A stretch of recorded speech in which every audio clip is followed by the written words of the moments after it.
Columbus, Georgia. This is your City Council. Mayor Teresa Tomlinson.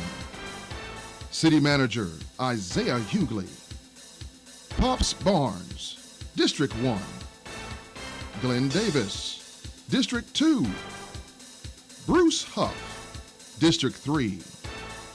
Evelyn Turner Pugh, Mayor Pro Tem and District 4.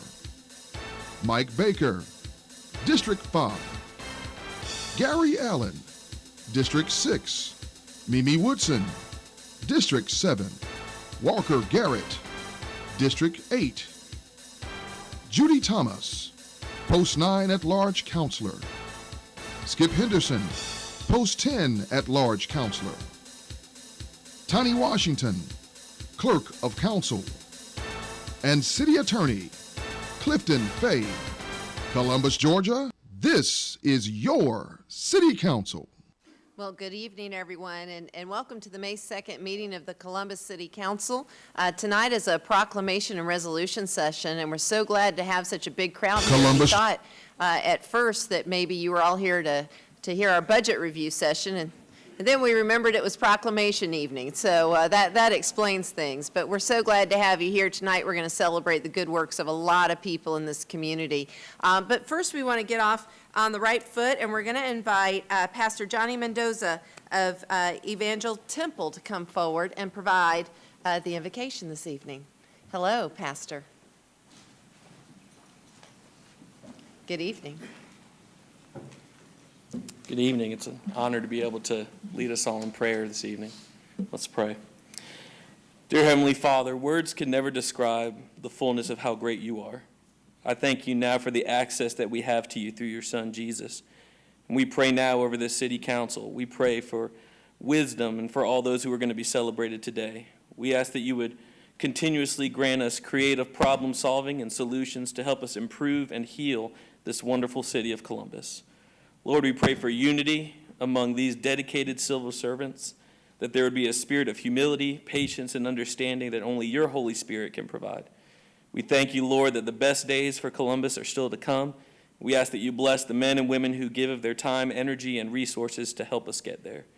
Be glorified by every word that is spoken today. Let the words of our mouths and the meditations of our hearts be pleasing to you. In the name of Jesus we pray. Amen.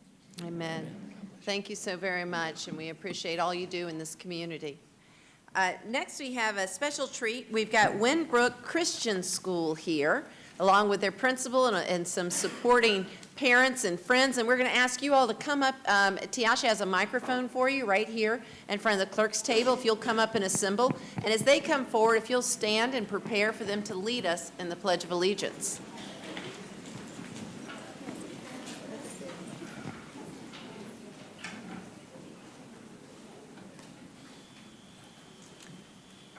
I pledge allegiance to the flag of the United States of America and to the republic for which it stands, one nation, under God, indivisible, with liberty and justice for all.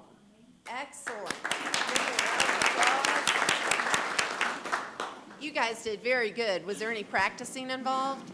You sort of practice every day, I guess, right? Why don't you tell us your name and how old you are?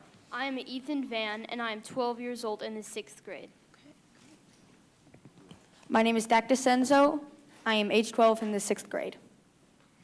My name is Reagan Van, and I'm in 4th grade, and I'm 10. My name is Destiny Barkdale, and I am in the 5th grade, and I'm 11.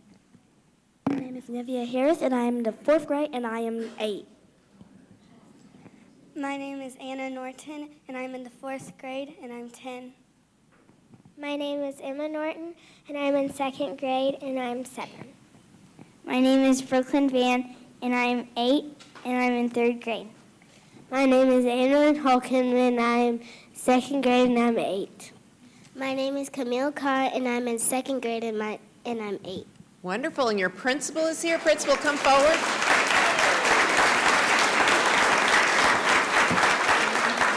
Introduce yourself real quick, and then I Want to introduce some other folks? My name is Jonathan Norton. I serve as the principal of Winbrook Christian School as well as our church administrator on our church staff for Winbrook Baptist Church. Wonderful. I want to ask the parents, friends, families, and supporters of Winbrook Christian School to please stand up.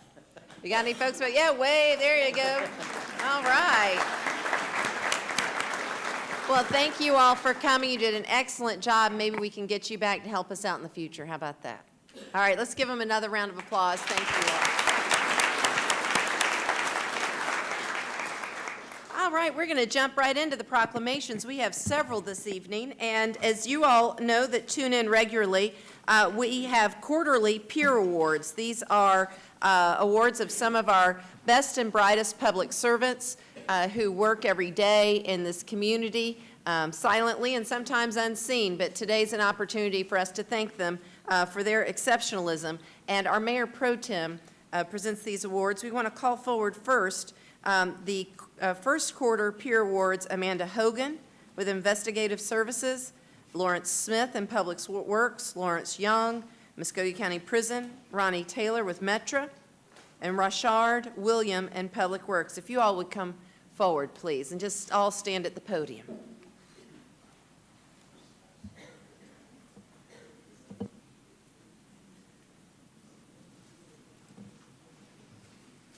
Good evening.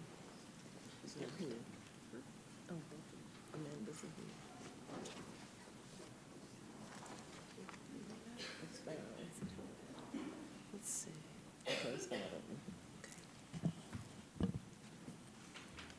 Since it looks like you all have a lot of people with you today, your family and your co-workers, when I call each person's name, if you would stand to represent that person, please.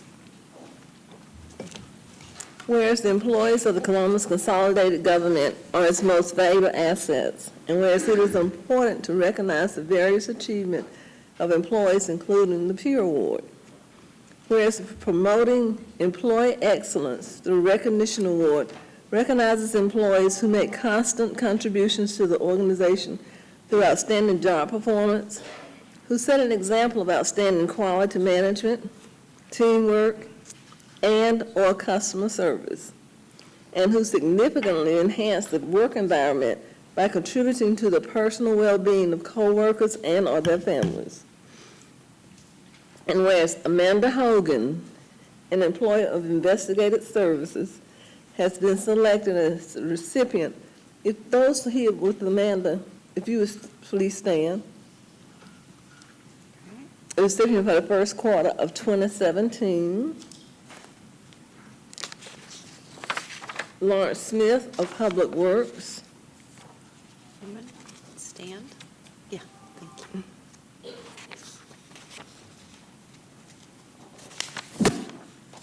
Lawrence Young Day of Muskogee County Prison. All right. Ronnie Taylor of Metra. And Rashard William of Public Works. Yeah. Whereas all citizens of Columbus and employees of the Columbus Consolidated Government are urged to recognize and appreciate the contributions made to the public good by these outstanding employees. Now therefore, Teresa Pike Tomlinson, Mayor of Columbus, Georgia, hereby proclaim Tuesday, May 2nd, 2017 as Ms. Hogan's Day, Mr. Smith's Day, Mr. Young's Day, Ms. Taylor's Day, and Mr. Williams' Day. All right.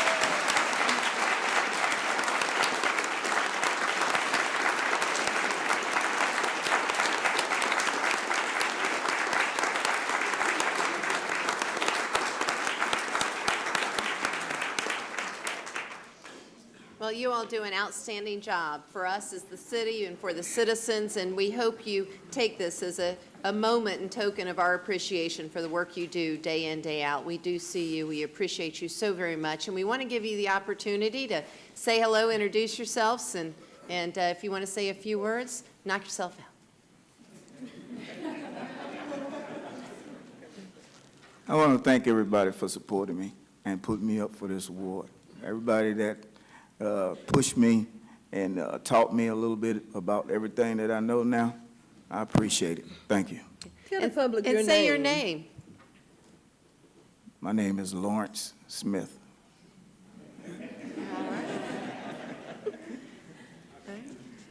I'm Detective Hogan with the Columbus Police Department. I'm with the Special Victims Unit, and I just want to thank my coworker who nominated me. He's amazing, and my group is tremendous, all the way up to our chain of command. It's been great working with this department. My name is Lawrence Shaw with Muscogee County Prison. I'd like to thank everybody who came and support me for this award. Also, thank the person who nominated for this award also. My name's Ronnie Taylor. I'm with Metra, and I'd like to appreciate, I appreciate being honored for this award, and it's an honor to serve the citizens of Columbus. My name is Rashard Williams. I'm with Public Works. One thing that resonates from an event that I was recently at and that I feel is appropriate for this occasion as well is as iron sharpeneth iron. And with that being said, I mean, everyone I work with, starting at the Civic Center, everyone in facilities, maintenance, Public Works, Government Center, Citizen Service Center, MCP, everyone I work with, like they say, as iron sharpens iron, we help each other, we get better, and that's how it is. Thank you. Thank you so much. Congratulations.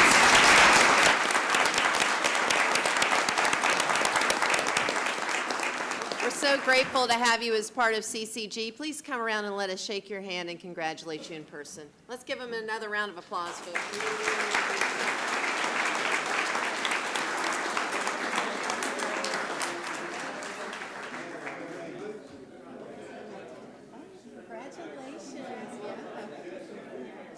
Let me get the right one. There you go. Congratulations. All right, hold on a minute. They got them out of order. I got it. Congratulations. Thank you so much for all you do. Hey there. All right. You watching that warden? Tell them I said hey. Congratulations. Hey there. How you doing? Congratulations. Congratulations. I'm trying to say.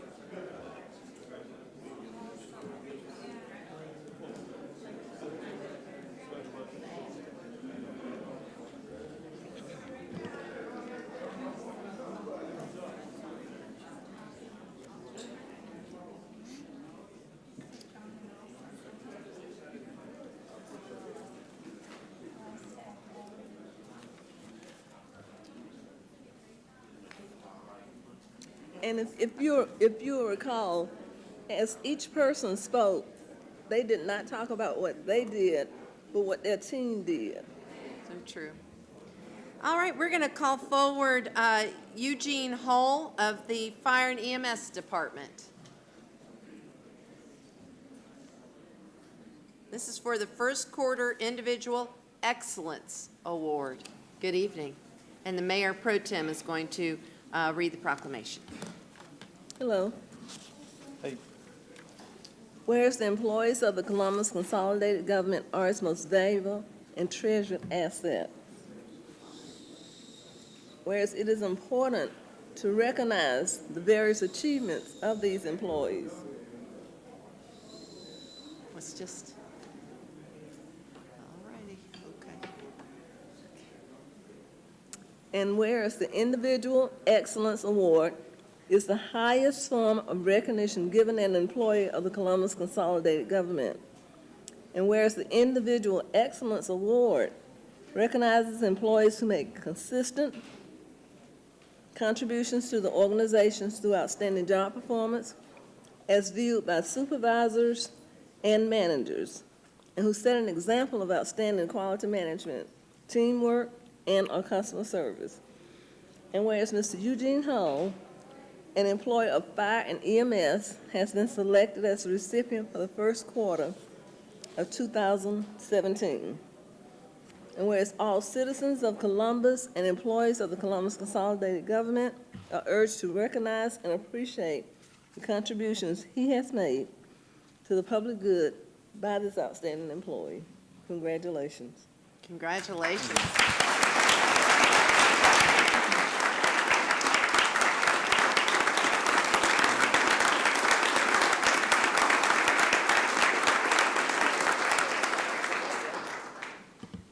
make sure we ask those in support of Captain Hall to please stand.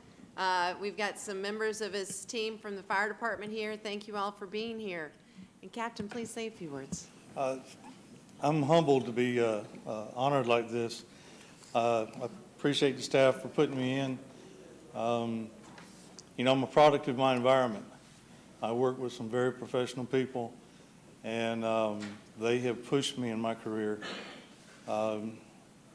I rode the fire trucks for 24 years, and cancer took that away from me.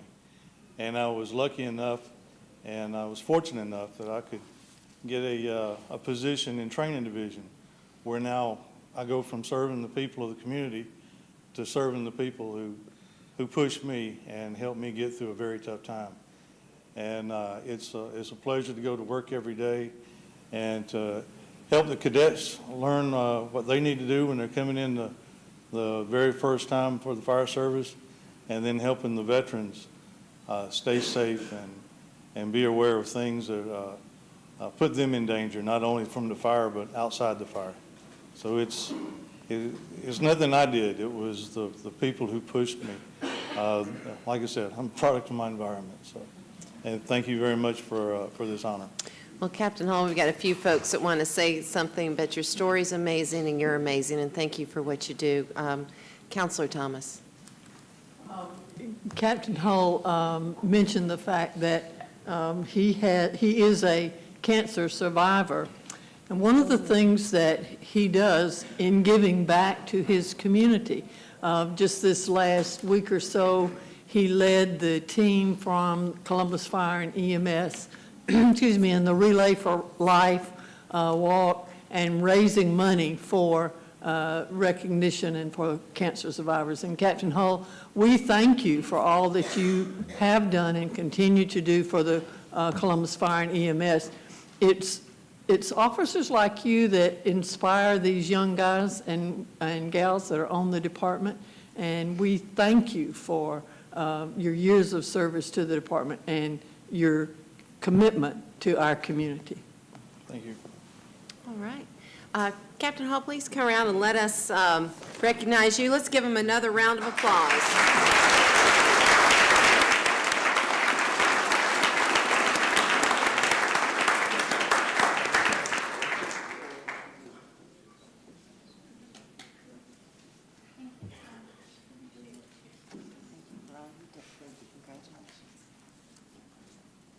Congratulations. No, he said, "By God."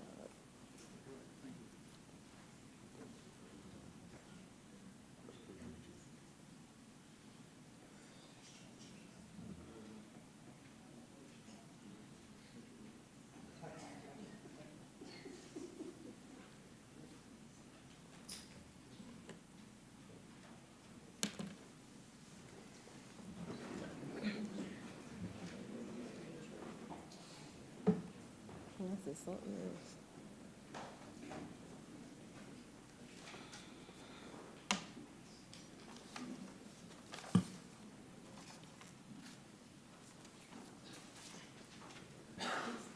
Well, the only way to explain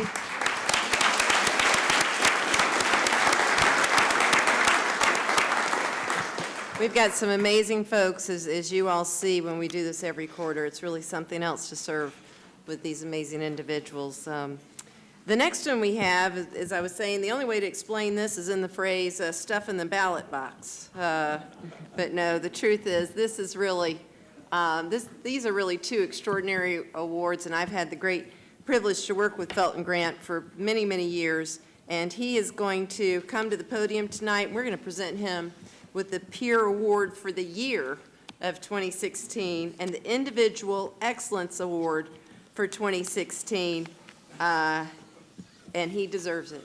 So, Felton, it's good to see you up here again, and I'm going to turn it over to the Mayor Pro Tem, and she's going to read your proclamation. Whereas the employees of the Columbus Consolidated Government are its most valuable and treasured and blessed assets. Whereas it is important to recognize the various achievements of these employees, including the Peer Award. Whereas promoting employee excellence through recognition award recognizes employees who make constant contributions to the organization through outstanding job performance, who set an example of outstanding quality management, teamwork, and/or customer service, and who significantly enhanced the work environment by contributing to the personal well-being of their coworkers and of their families. Whereas Felton Grant, an employee of the planning department, has been selected as the recipient of the Peer Award for the year 2016. And I'm going to do all this at one time, okay? And whereas he also has been selected to receive the recipient of the Individual Excellence Award of the Year for the year 2016. Whereas all citizens of Columbus and employees of this government are urged to recognize and appreciate the contributions made to the public good by this employee. And Felton, we say thank you, thank you, thank you.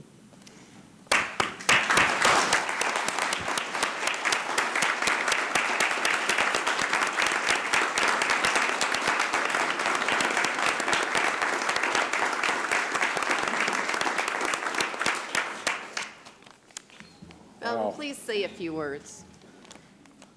I have a few. God, this is overwhelming. It's just hard to believe that going on almost 27 years now, to have it all happen at one time. It's hard to explain. I try to prepare for this, and it's just no way to prepare it when you get up here and face the people that you work for and try to be, just show my appreciation for what everybody has done for me to make me what I am today. And I guess you would call this a quadfecta. I'd look that word up. I'm not sure. Logan helped me. I heard the competition was pretty tough this year and that they had to battle for it. And fortunately, somebody had to win, but I'm sure those who did not is just as deserving as I am for these awards. But again, somebody had to win it, so it might as well be me. That's right. Yeah. In case there's any more awards out there, please pass them on to somebody else. Unless, of course, the Nobel Peace Prize for the Planning Department is available, I'll go ahead and take that one. But I think I've gotten my share, and I'm proud of the fact, and I'm happy to be here. I was just thinking the other day, my career, now going on 55 years of working, that all of my jobs was government related. Of course, I started in the Air Force for the federal government and spent 23 years in that. Then I got a school bus transportation appointment in Texas, where unfortunately I still hold the record of losing the most children the same day of school. But they all came back to the barn and everybody turned out all right. Then I had the county road administrator job in charge of about 470 miles of bad road out in the middle of Texas. So you know we didn't have much of a road to go by. And then in 1990, I got this job. And as it turned out, I met this gentleman that hired me just about 2 or 3 weeks ago. And I would like to thank him for giving me a chance and hiring an outsider to take this job, and that's Dick Ellis. I was proud of that fact, and I wanted to make him proud of me and make sure I do the job that he asked me to do.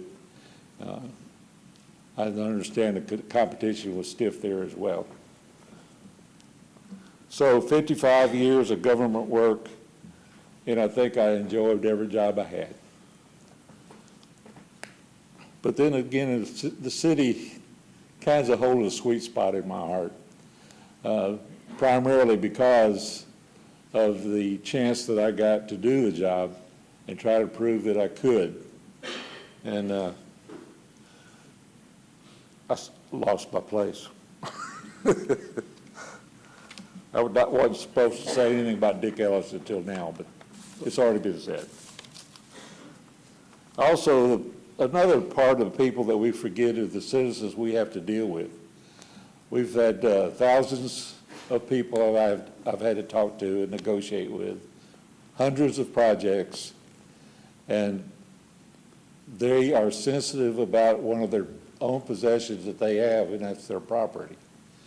And then we have to come in because of progress in one thing or another and buy easements and/or their houses and relocate them and make them whole somewhere else.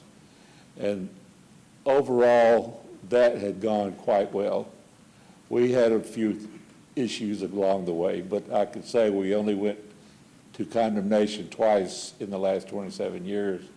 And we lost them, but we won them because we paid more. We was going to pay more to keep them out of court, but they wanted to go to court and they got paid less. So that's it. So, and also, we've got people that help me along the way and make my job easier.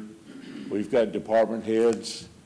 We've got council members from 1990 that have supported me, mayors that have supported me, and I am just overwhelmed and speechless to have this recognition.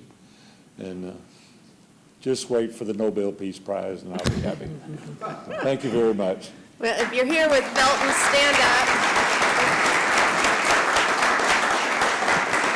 We want to call on his department and family and friends.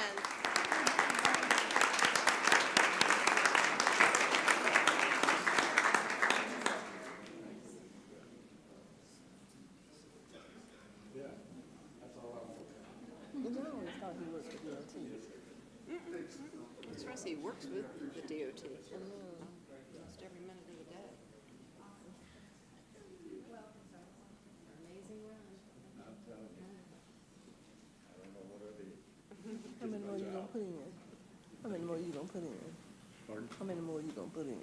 I don't know. I've lied 5 times. Okay.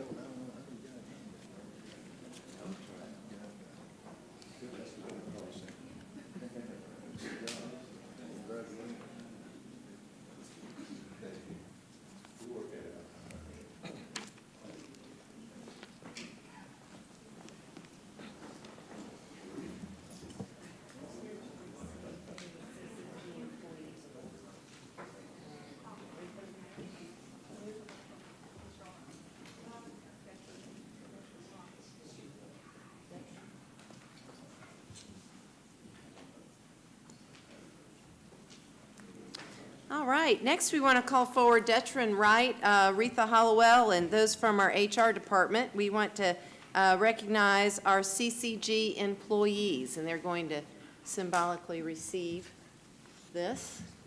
Is Detrin here? All right, yeah. And do I don't have that, do I? I have this. All right, good evening. Thanks for being here. All right.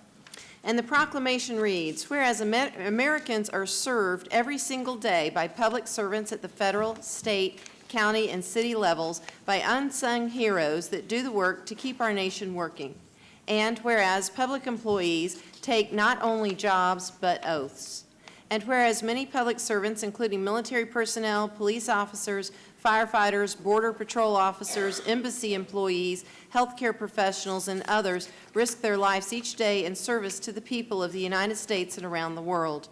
And whereas public servants include teachers, doctors, scientists, train conductors and astronauts, nurses, and safety inspectors, laborers, computer technicians, and social workers, and countless others that provide diverse services demanded by their government, by the American people, with efficiency and integrity. Whereas without these public servants at every level, continuity would be impossible in a democracy that regularly changes its leaders and elected officials. And whereas the celebration of an Employee Appreciation Week for Columbus Consolidated Government ends May 5th, and we encourage all citizens to recognize the accomplishments and contributions of government employees at all levels, federal, state, county, and city. Now, therefore, I, Teresa Pike Tomlinson, Mayor of Columbus, Georgia, do hereby proclaim May 1st through 5th, 2017, as Public Service Recognition Week. Let's give our employees a round of applause.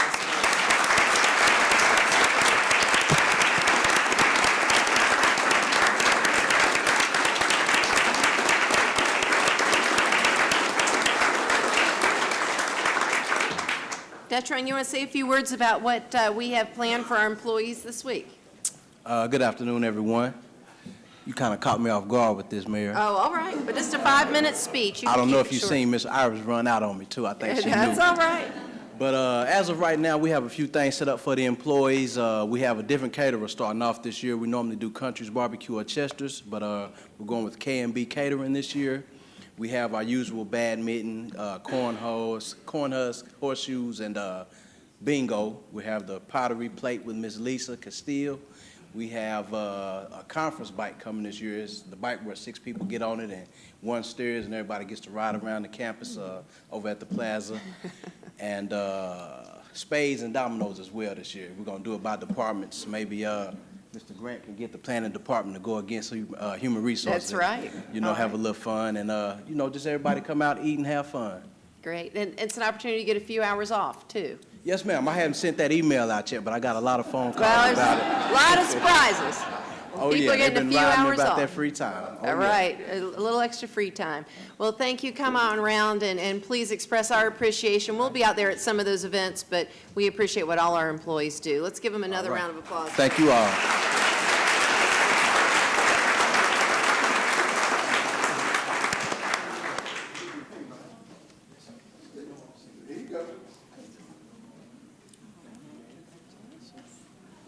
Thank you.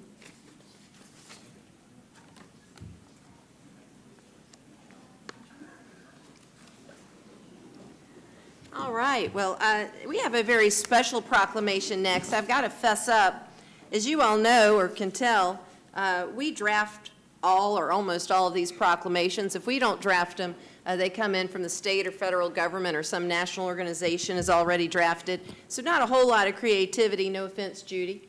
It goes into these things, but on this one, we want to call Michael J. Owen forward, Mike Owen of the Ledger-Enquirer, who's been covering the city for many years, doing yeoman's work, getting the facts and information out to you all so that you could effectively lobby your government and be informed as to the work that we do and ensuring the transparency that we all insist upon.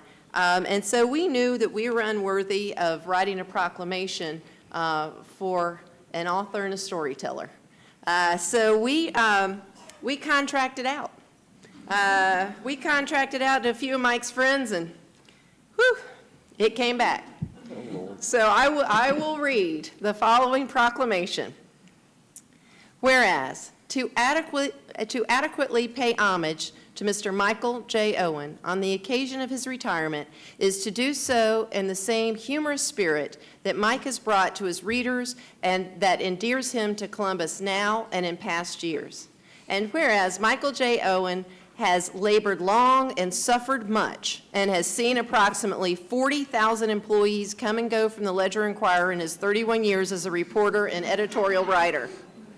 And whereas Michael J. Owen believes deeply in his heart that next to the toaster, the big green egg, otherwise known as the BGE, and the purveyor of Friday night steaks is the greatest product ever invented.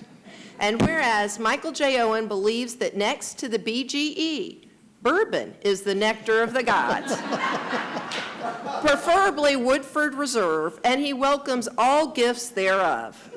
And whereas As many friends and acquaintances can attest, Michael J. Owen has perfected the art of placing various creative adjectives before certain, quote, bad words, end quote, none of which can be repeated publicly but will be gladly shared in private. And whereas Michael J. Owen enthusiastically attended approximately 2,200 city council meetings, and so that he won't miss them, plans to get on the public agenda whenever possible and gripe about roundabouts and the temperature at Whitewater and anything else on his mind. And whereas Atlanta native Michael J. Owen figured he would drop into Columbus for a few years, write a few stories, and hustle back to the big city as soon as possible, but alas, he became fond of his 15-minute commute, managed to locate a, quote, child bride while at the Ledger, whom he married in 2003, and now happily on his wife's health insurance has found it enough to prompt his early retirement. And whereas here is high regard for Michael J. Owen in this community, for he has fearlessly informed with integrity, and in leaving the citizens of Columbus devoid of his special brand of journalism, we the citizens wish him glorious evenings, manning the BGE, Waterford Reserve in one hand and his bride on his arm, enjoying his much-deserved retirement. Now, therefore, I, Teresa Pike Tomlinson, Mayor of Columbus, Georgia, do hereby proclaim Tuesday, May 2nd, 2017, is Michael J. Owen Day.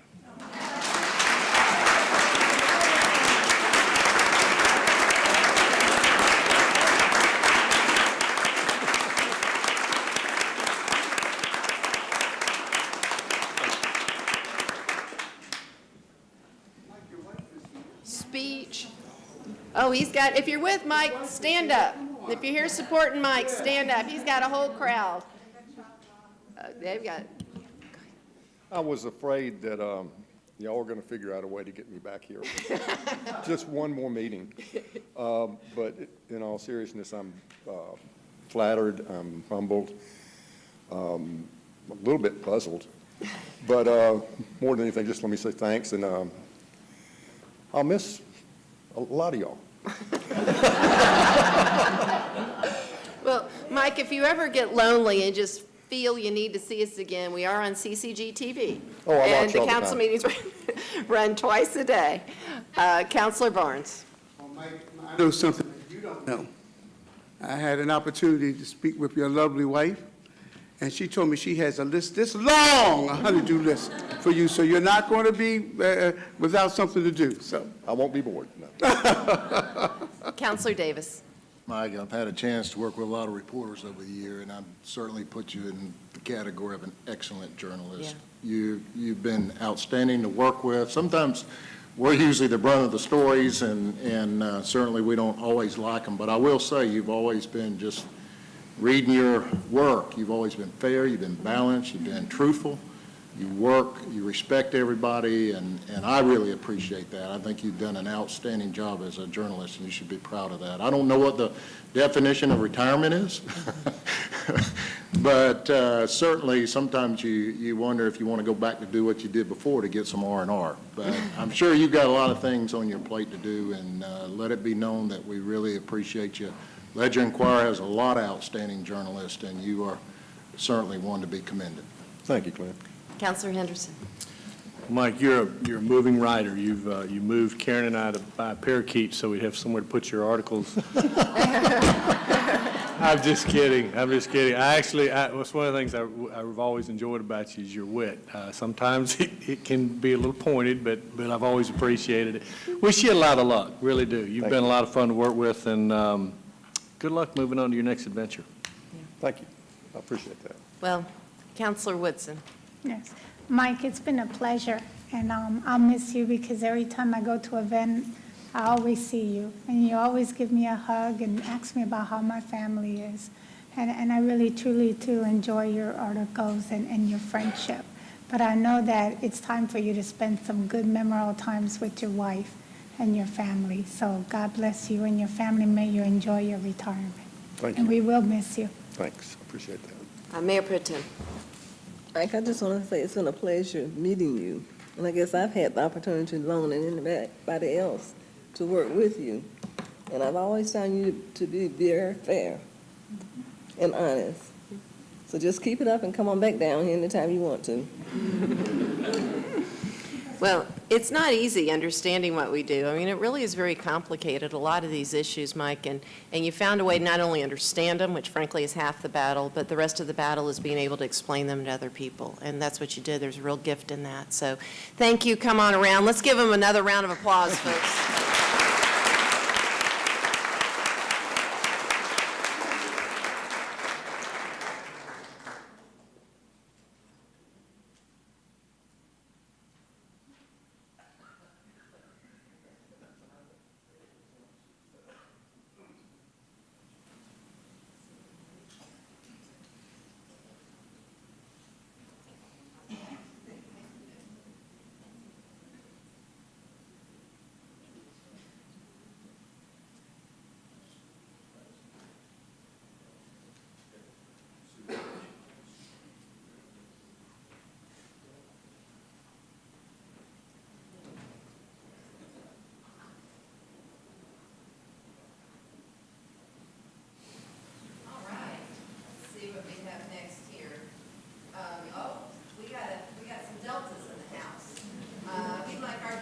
Come forward, Delta Sigma Theta Sorority, Inc., and I'm going to read the proclamation.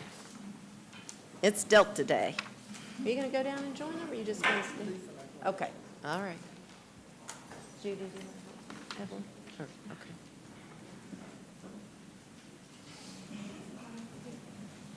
I think she's got it. I just want to make sure she wasn't going to take the canes.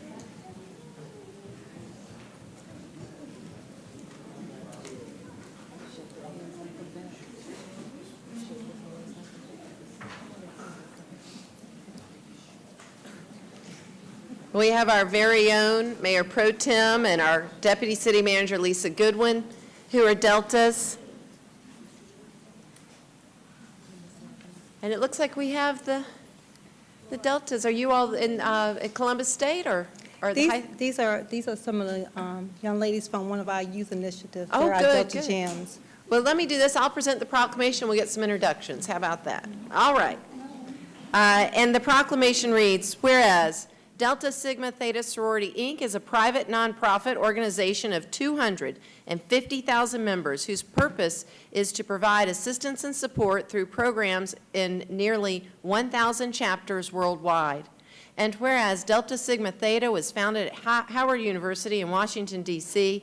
on January 13, 1913 by a group of 22 collegiate women who wanted to use their collective strengths to promote academic excellence, provide scholarships, provide support to the underserved, educate and stimulate participation in the establishment of private-public policy, and highlight issues and provide solutions for problems in their community. And whereas the first public art act performed by the Delta founders involved their participation in the Women's Suffrage March in Washington, D.C., March 1913. And whereas today the sorority serves the general welfare of all through its 5-point programmatic thrust of educational development, economic development, international awareness and involvement, physical and mental health, and political awareness and involvement. And whereas, led by the national president, Dr. Paulette Walker, Deltas operate under the theme, uncompromising commitment to communities, service, leadership, empowerment. And whereas, on February 14, 1948, the Columbus Alumni Chapter of Delta Sigma Theta Sorority, Inc. was chartered by 12 visionary women leaders in the community. And whereas, since then, the chapter has grown from 12 to more than 300 members, serving the Chattahoochee Valley region through promoting leadership, advocacy, and empowerment to bring about effective solutions to public policy. And whereas we congratulate local presidents Vernita Harris and the Columbus Alumni Chapter of Delta Sigma Theta Sorority, Inc. on its 71st anniversary, and best wishes for many years of continued service to our community. Now, therefore, I, Teresa Pike Tomlinson, Mayor of Columbus, Georgia, do hereby proclaim May 2nd, 2017 as Delta Day at City Council. Let's give them a round of applause for all they do, folks.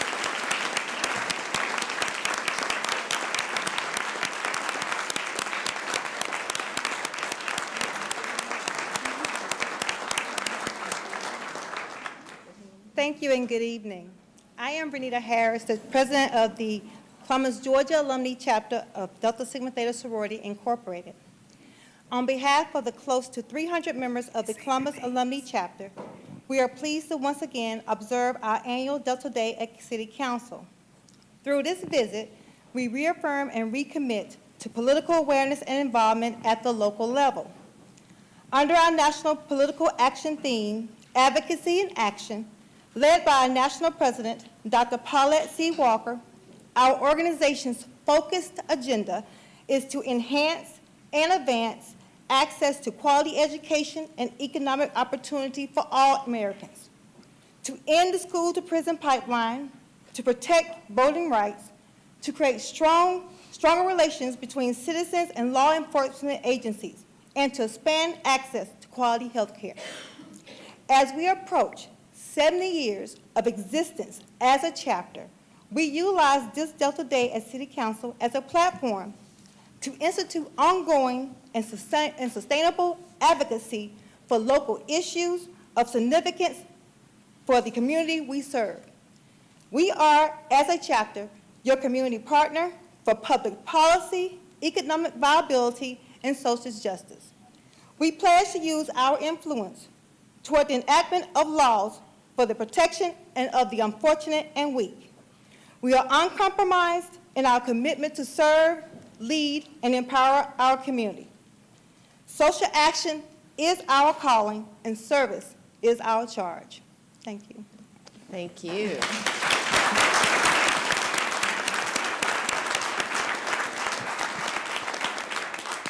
Well, let's do this, and it is such a tremendous service organization, one, of course, devoted to education as well as civic engagement, and so very important to our community. I see you've got a microphone. Why don't we use it and run around, introduce yourself so the community can see who makes up the Delta Nation. Good afternoon. My name is Latasha Stevens Archibald. Rose Brown Sullivan. Sarah Beecham Powell. Juanita Lee Davis. Sylvia Dixon. Gloria Battle, and this is my 60th year with Delta Sigma Theta. Wow. Tanya Sanders. Geneva Gunn Campbell. Dorothy McGee. My name is Josie Johnson. Maddie Hall. Janella Pendleton, celebrating 47 years in Delta. All right. Agnes Shelton. Glenda Culpepper. Lula Arrington. Lorraine Moore, immediate past president. Lisa Goodwin, first vice president. Evelyn Pugh, financial secretary. And Juanita Lee Davis, I have to tell this, was my Spanish teacher in high school. We'd like to introduce our gyms as well. Yes. And also, I'm the advisor for our gyms, and it's our youth initiative, and they do community service projects, and they do other things to continue to educate themselves. They will introduce themselves and their high school. My name is Ivory Beck, and I go to Hardaway High School. My name is Brianna Baker, and I go to Hardaway High School. My name is Bria Hudson, I go to Carver High School. My name is Kayla Banks, I go to Carver High School. My name is Brianna Williams, and I attend Hardaway High School.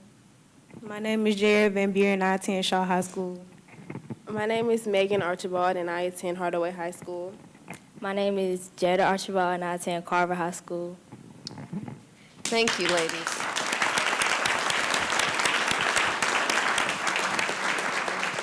It's wonderful to see young folks so engaged, so thank you for what you do. And you all, why don't we have the Deltas come around and let's congratulate you for all you do and get your proclamation.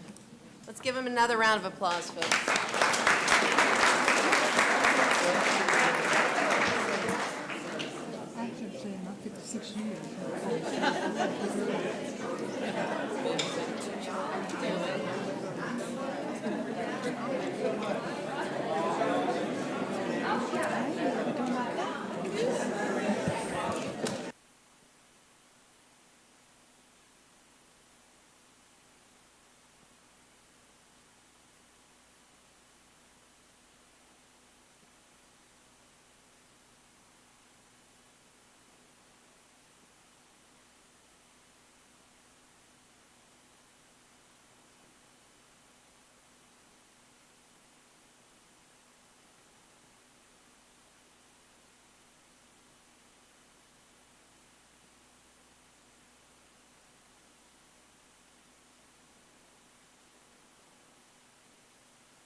Next, we want to call up Alana Battle and Savannah Sanders for Education and Innovation Day, and we're going to turn it over to Counselor Thomas. And if you would, Bruce, switch on Counselor Thomas's, my system's gone down.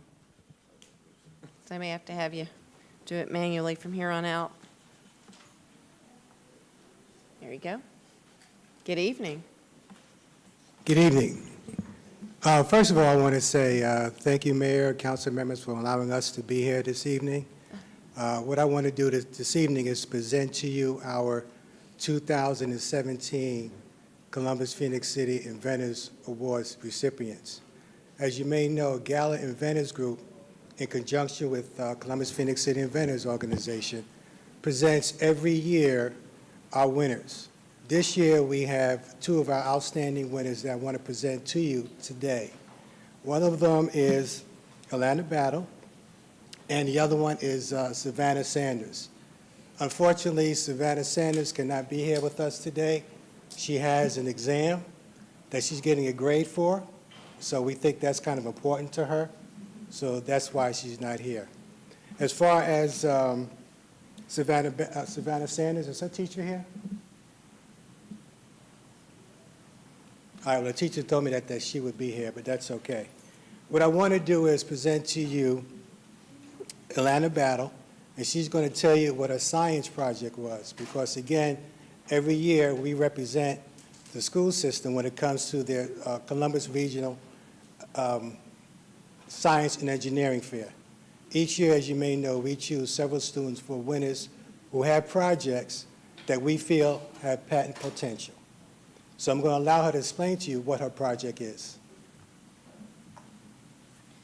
Good evening. My name is Alana Battle, and for my science project this year, it was over the history of kidney dialysis and its practice. Thanks to the help with my mother, I got to shadow her for her job as she's a peritoneal dialysis nurse.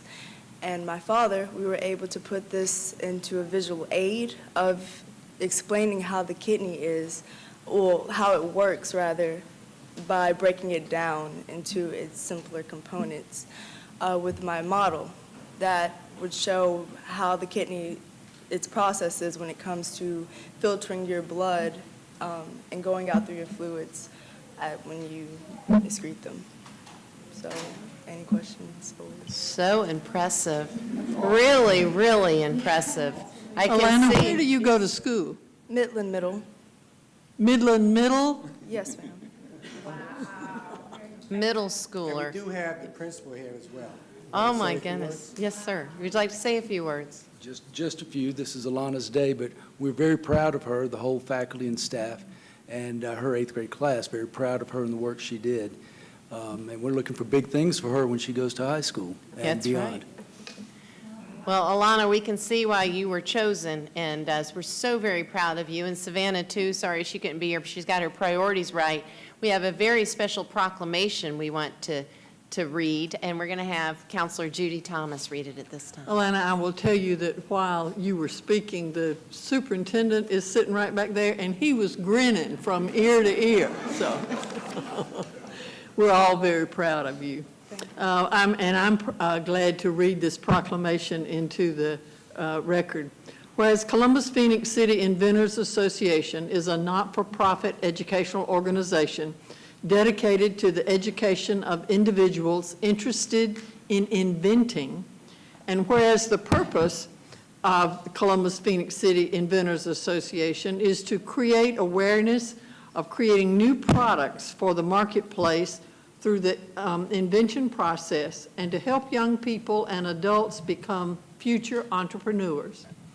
Whereas CPC has been in place since 2010 and continues to motivate students to become innovative and creative in producing products that will improve the way we do things in our everyday lives. And whereas CPC collaborated with Columbus State University and the Muskogee County School District to judge students during the Columbus Regional Science and Engineering Fair held on February 7th, 2017. And whereas middle and high school students presented projects that they created for the fair. And whereas two student winners were given free membership to the Columbus Phoenix City Inventors Association, as well as given assistance with developing their project. And whereas the mayor and council of Columbus, Georgia, recognize the important relationships among the Board of Education, CSU, and CPC, and join the citizens of Columbus in extending congratulations to the two student winners, Alana Battle and Savannah Sanders. Now therefore, Teresa Pike Tomlinson, Mayor of Columbus, Georgia, does hereby proclaim Tuesday, May the 2nd, 2017, Education and Innovation Day. Congratulations, Alana.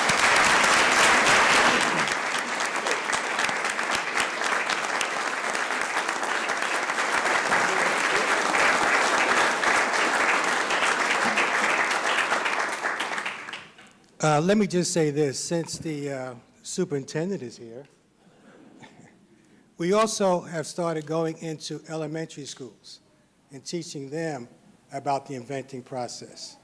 We enjoy doing that. We feel that our kids are very creative and innovative, and we need to do something to make these things, bring these things to the marketplace.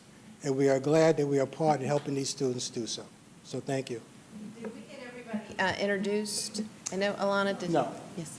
Yes, sir. If you just want to say hello, or? My name is Alan Battle. I'm Alana's dad. All right. Sergeant first class, retired. I know a lot of people, get into sports and stuff, but in my household, it's all about education. And Excellent. She worked really hard for this. Other projects she's did a lot. She made a windmill, all kind of stuff. And I was like, what high school you want to go to? She said, ain't but one high school I'm going to, and that's Columbus High School. So she's a new freshman at Columbus High School, and I just want to say I'm very proud of it, and thank you guys for recognizing. Fantastic. And is that Alana's sister? My name is Ziri Battle, and I'm very proud of my sister. Oh.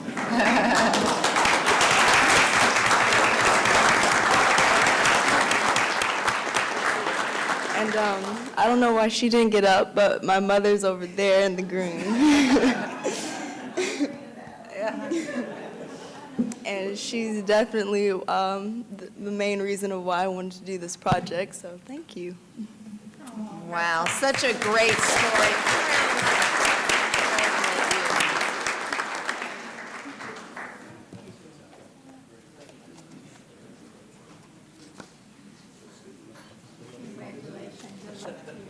Wow, congratulations. Wow, congratulations. Yeah. So impressive.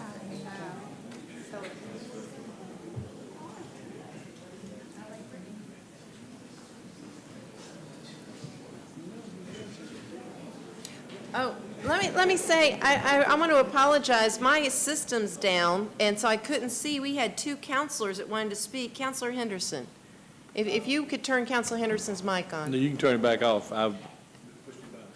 Oh, okay. I'm sorry, Counselor Barnes. Mike, I would just like for everyone to know, was it about 3 or 4 years ago, did you come to me? I just want to thank you for your persistence. He met me at my office. It has been about 4 years ago, hasn't it? Yeah. When he spoke about this idea about going out into the community, touching the children. He's an inventor himself.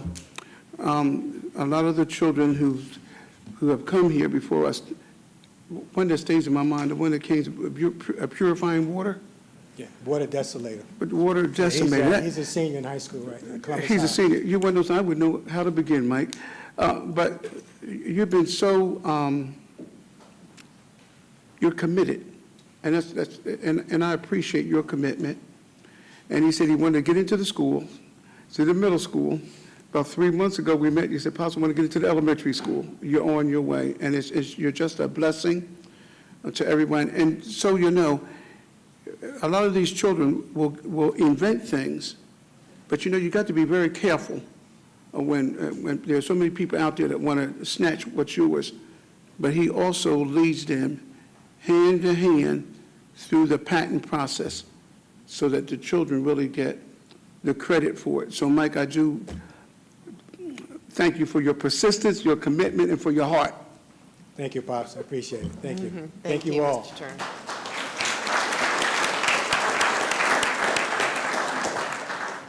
All right, next we have Mr. Melvin Blackwell. We want to call him forward for a very special presentation. Community's not going to believe this day has come, but it's here. I'm going to turn it over, if you would, turn on Councilor Barnes's microphone. Superintendent, Dr. Lewis, would you come on? Thank you. Thank you. It is my pleasure to read this proclamation for Mr. Melvin Blackwell. And the proclamation reads thusly. It says, whereas Mr. Melvin Blackwell was born in Maysville, South Carolina, to parents Foster and Sarah Johnson Blackwell, and has siblings Jean Ajani, Marilyn Wilson, and Janice Prince.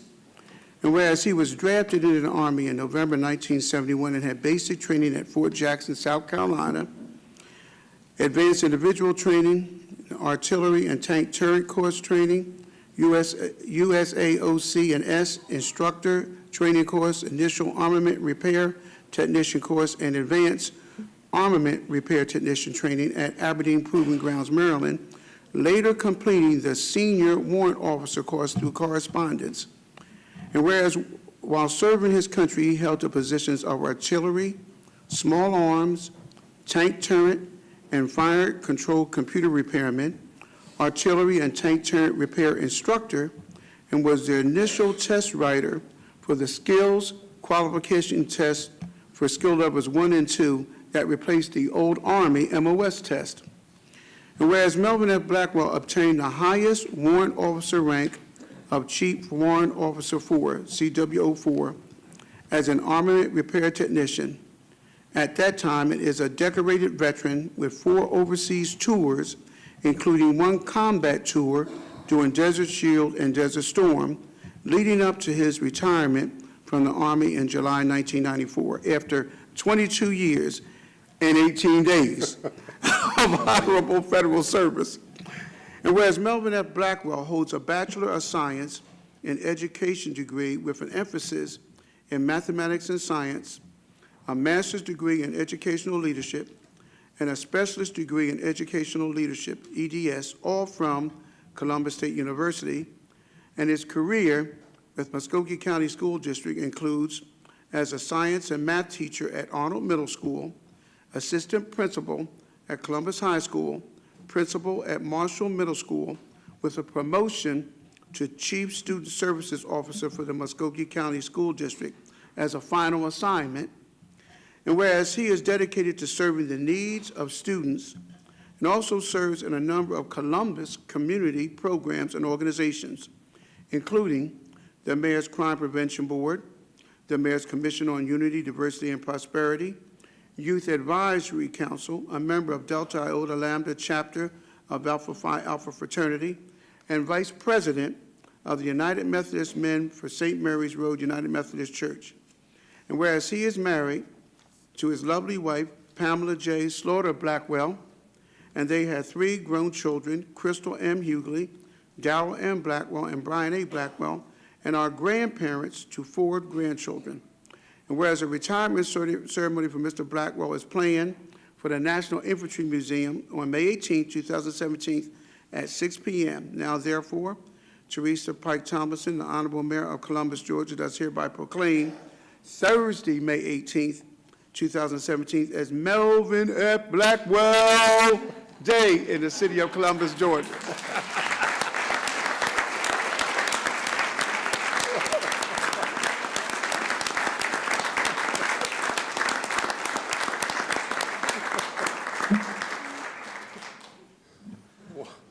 Wow. Thank you so much, so very much. As I was sitting back listening to all the other great presentations before me, I was just saying that God is good, and it's good. This is a good thing for people to be recognized. And so I appreciate what you're doing for all of your citizens, all of your people. You're definitely a caring group. Thank you so much. Let me begin by giving some thanks because to God be the glory. Amen. Thank God so very much. He has brought me from a very, very long ways, and I just thank him because the journey has been long and sometimes narrow and winding and hilly, if you will. He's always placed people in my path, if you will, to assist me along the way. And I have to thank him for that. And I have to, first and foremost, after that, I have to say I thank him so very much for my lovely wife, Pam. There you go. She told me to stop saying that I robbed the cradle, so I'm not saying that tonight. You didn't hear that from me. But I have to say that because you heard what Paul was saying about the journey. A lot of being in the military and working with weapons, you're deployed quite a bit. You're gone. Things have to take place at the house, and the dad is not necessarily there, but we come back, everything is just right dressed and in order, and the kids are doing what they need to be doing, right, and she's loyal and faithful, and I'm so very thankful for you. And then after that, being in education, right, there were times when I had doubts as to whether I could do things like teach science, if you will, or become the assistant principal at Columbus High School, and definitely Chief of Student Services, and so she was there to give me that nudge and say, yes, baby, you can do this. And so I thank you so very much. And so what I do, and I ask the group here before me today, that when you do give me another round of applause, would you give my lovely wife 2 rounds of applause? Yes, yes.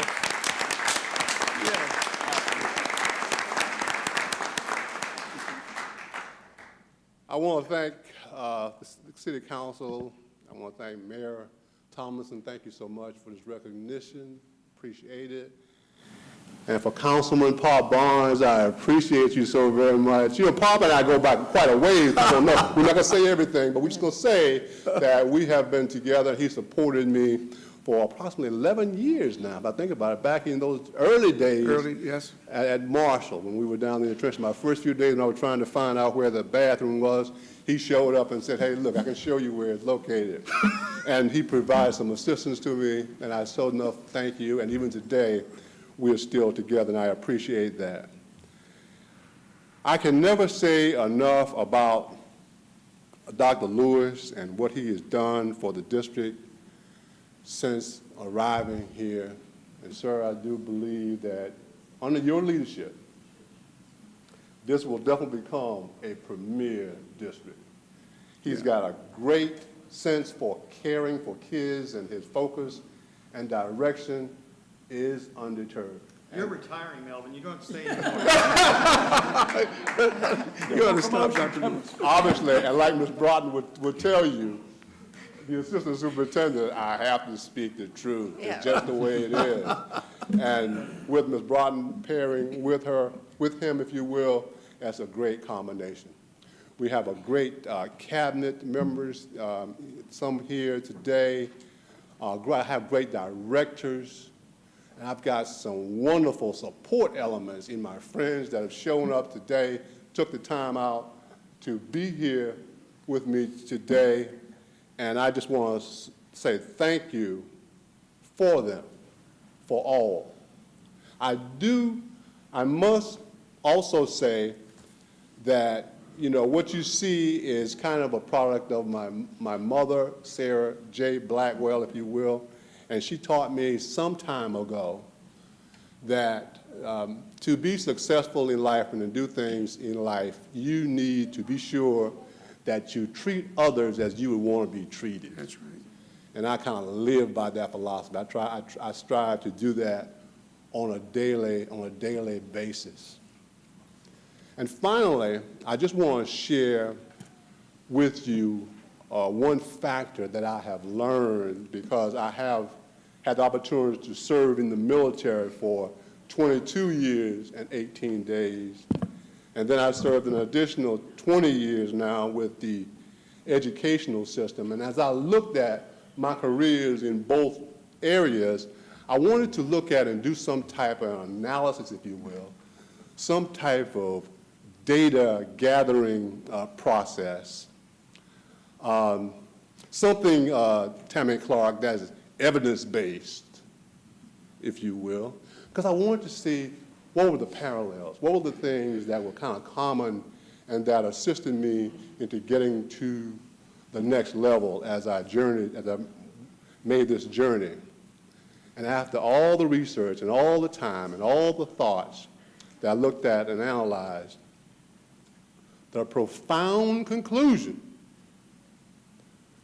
was that, are you ready for this? Ready. The profound conclusion was that we just cannot do it alone. That's right. We Amen. need each other. Amen. I stand on the shoulders of others. It is good to embrace diversity Amen. and differences in each other. It is good to understand our weaknesses. Right. Like Clint Eastwood said, man must know his limitations. And what we must do is be sure that we find persons around us that are better than we are and or complement us. I say thank you. Thank you so very much for this opportunity. I will never say enough thanks to God Almighty and for those who helped me become who I am today. Thank you once again. Thank you. Brother Blackwell. Mayor. Yeah, Mayor. I like Brother Blackwell. I like that. Brother Blackwell. Hold on. Kevin, We hold got it. a few folks want to Hold on. say a Brother few Blackwell. words. Hold on, Did your just a wife wanna second. say Hold on. Yeah, Brother Miss Blackwell. Brother Blackwell. Did you want to say something? Yeah. I'm sorry. Yeah, let the wife. Yes, I just want to thank you for this recognition from Melvin. He is a very, very honorable man, and I love him dearly. Thank you very much. Brother Councilman. Blackwell. Doctor? Oh, Doctor. Well, Okay. Madam Mayor, councilors, thank you so much for taking this opportunity to recognize Mr. Blackwell. He is truly one of the most genuine and caring educators I've ever known in my career.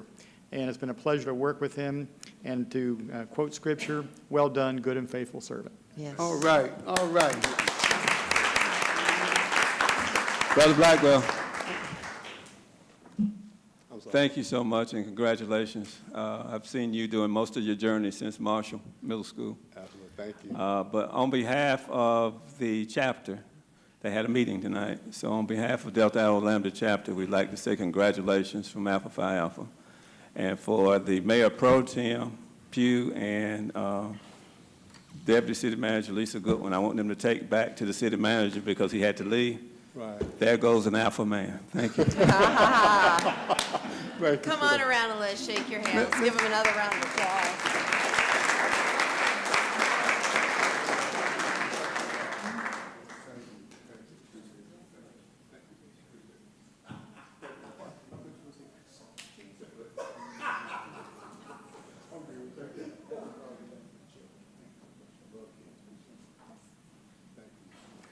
What we're going to do without you.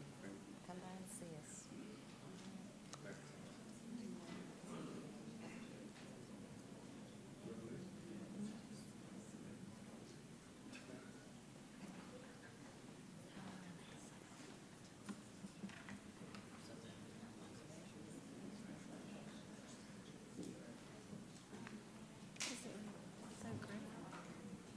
Counselor Henderson, I'm sorry. That's okay. Just one last thing. I heard Counselor Allen say, thank you for what you've done for the kids.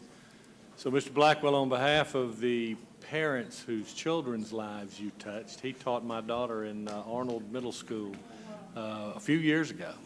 Thank you for never forgetting that it was about the kids.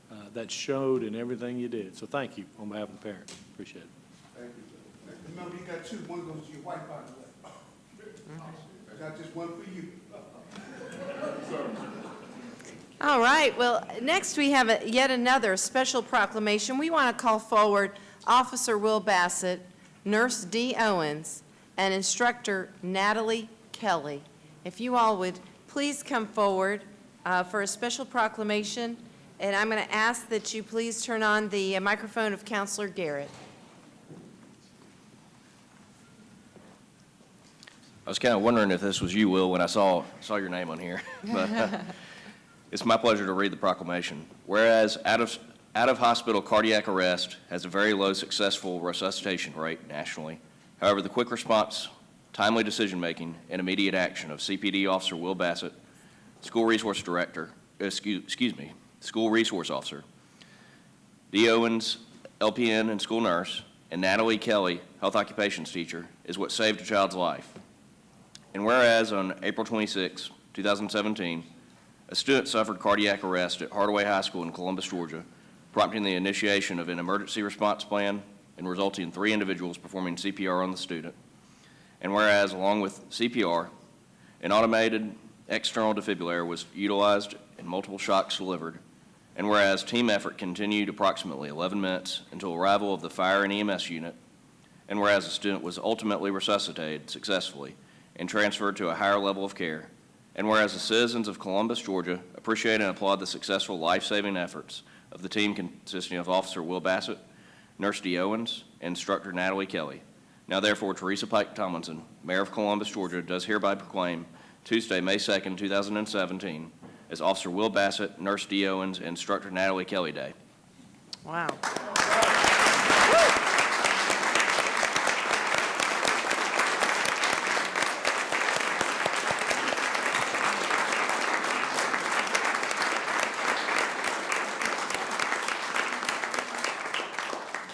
Amazing. Please come forward, introduce yourselves, and tell us a little bit about you, about what you do, or about that day.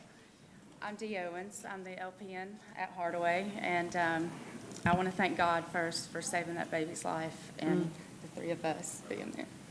Wow. And I'm just grateful that he's alive. Well, we're grateful you were there to help. Yes. I would say the same thing.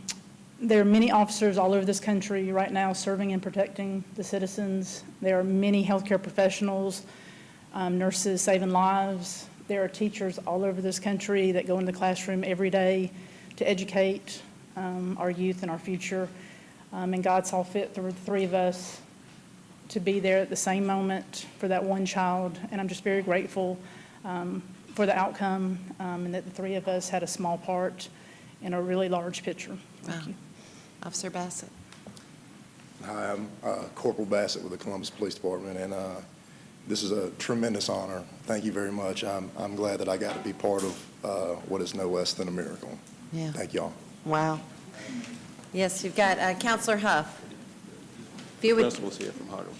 Oh, is the principal here? Yeah, please stand up and, hello there, all right. Well, yeah, you want to come forward and say anything? And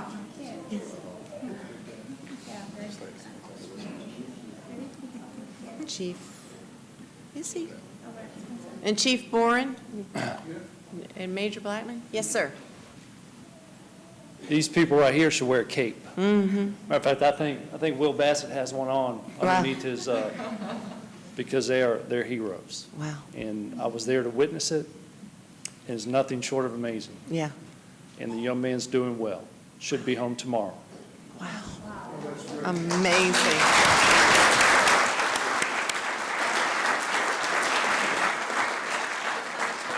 Chief, did you want to say anything? There's nothing that I could add that hasn't already been said by our citizens. Will's a great officer. He's been with us now since the penny sales tax of 2008. He was one of the original 100 officers that came to the police department. We're just glad that the training that he has received has saved this child's life. Wow. And you have to have the ability to get involved, even though you have the training, and he has that. He's also the March Officer of the Month for the Columbus Police Department. Wow. Because of a drug investigation that he did where he took a pound of methamphetamine off the street that was headed to the streets here in Columbus. Wow. Coming out of Atlanta. He did an excellent job, and he does it every day. Wow. Amazing.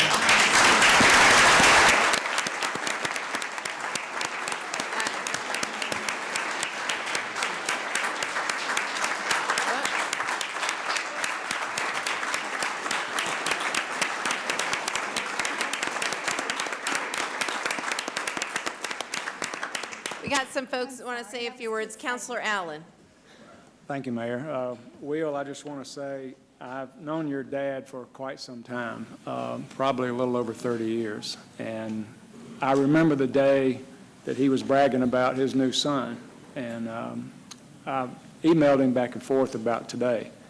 And I just want you to know how that he expressed his appreciation to me for acknowledging how proud he must be of this. He said, yes, I am very proud of my son. So congratulations. Wow. Come around and let us shake your hand and get you a proclamation.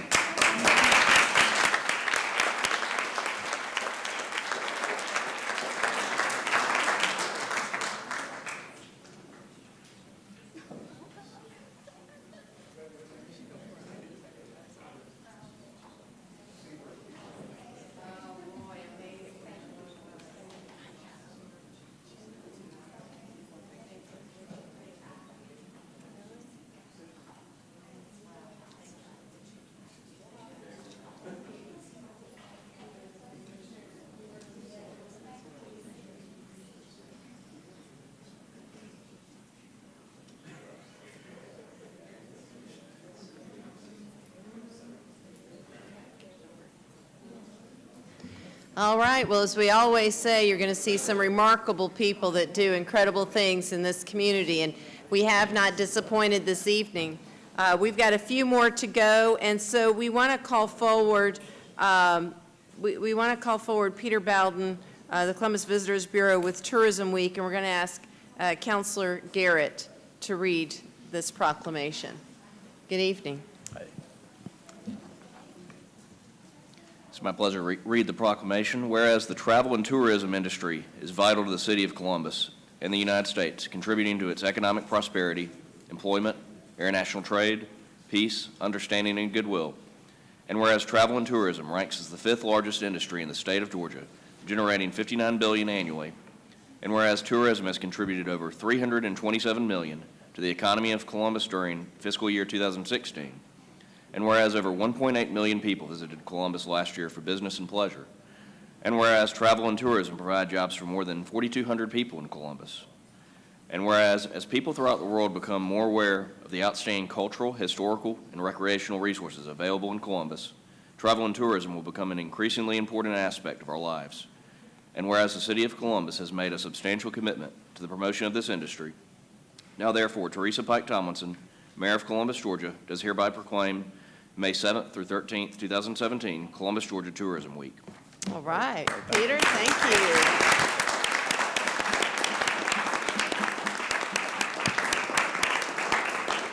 Peter, would you like to say a few words? Sure. Tourism is economic development. It's, as Councilor Garrett read into the record, it produces new money and jobs for our city. It produces tax relief for our household owners. And on behalf of the 4,200+ people that work in the hospitality industry, I accept this recognition on their behalf, and thank you all for your confidence in what the Convention and Visitors Bureau does to promote Columbus for travel. So thank you very much. Well, thank you, Peter. We really appreciate all you do. Come on around and let us shake your hand. Sure.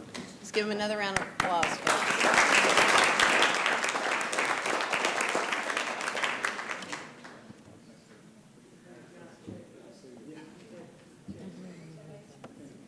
Congratulations, you bet. Thank you for what you do.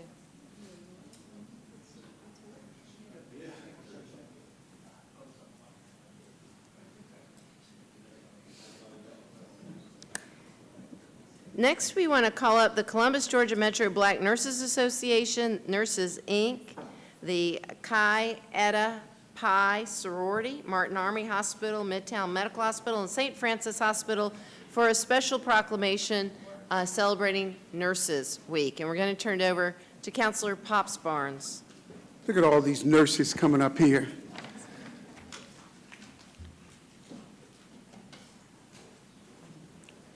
Nurses are the nation's largest healthcare profession. So proud to do this here. Look forward to each year. And so this proclamation, it reads thusly. It says, whereas the nearly, let me make sure everybody's here now. That Martin Army's here. Okay. Whereas the nearly 3.1, it's actually now 3.6 million nurses in the United States comprise our nation's largest healthcare profession, with over 2,200 of them serving our Columbus and Fort Benning region. And whereas the depth and breadth of the registered nursing profession meets the different and emerging healthcare needs of the Chattahoochee Valley population in a wide range of settings, and whereas professional nursing has been demonstrated to be an indispensable component in the safety and quality of care of hospitalized patients, and whereas the demand for registered nursing services is greater now than ever before because of the aging of the American population, the continuing expansion of life-sustaining technology, and the growth of home health care services. And whereas more qualified registered nurses will be needed in the future to meet the increasingly complex needs of healthcare consumers in our community, and whereas we encourage all residents of Columbus, Fort Benning, to honor the registered nurses who care for all of us, to celebrate the registered nursing's accomplishments and efforts, and to show appreciation to the nation's registered nurses, not just during this week, but at every opportunity throughout the year. Now, therefore, Teresa Pike Tomlinson, the Honorable Mayor of Columbus, Georgia, does hereby proclaim May 6th to the 12th, 2017 as Nurses Week in the city of Columbus, Georgia. Woo!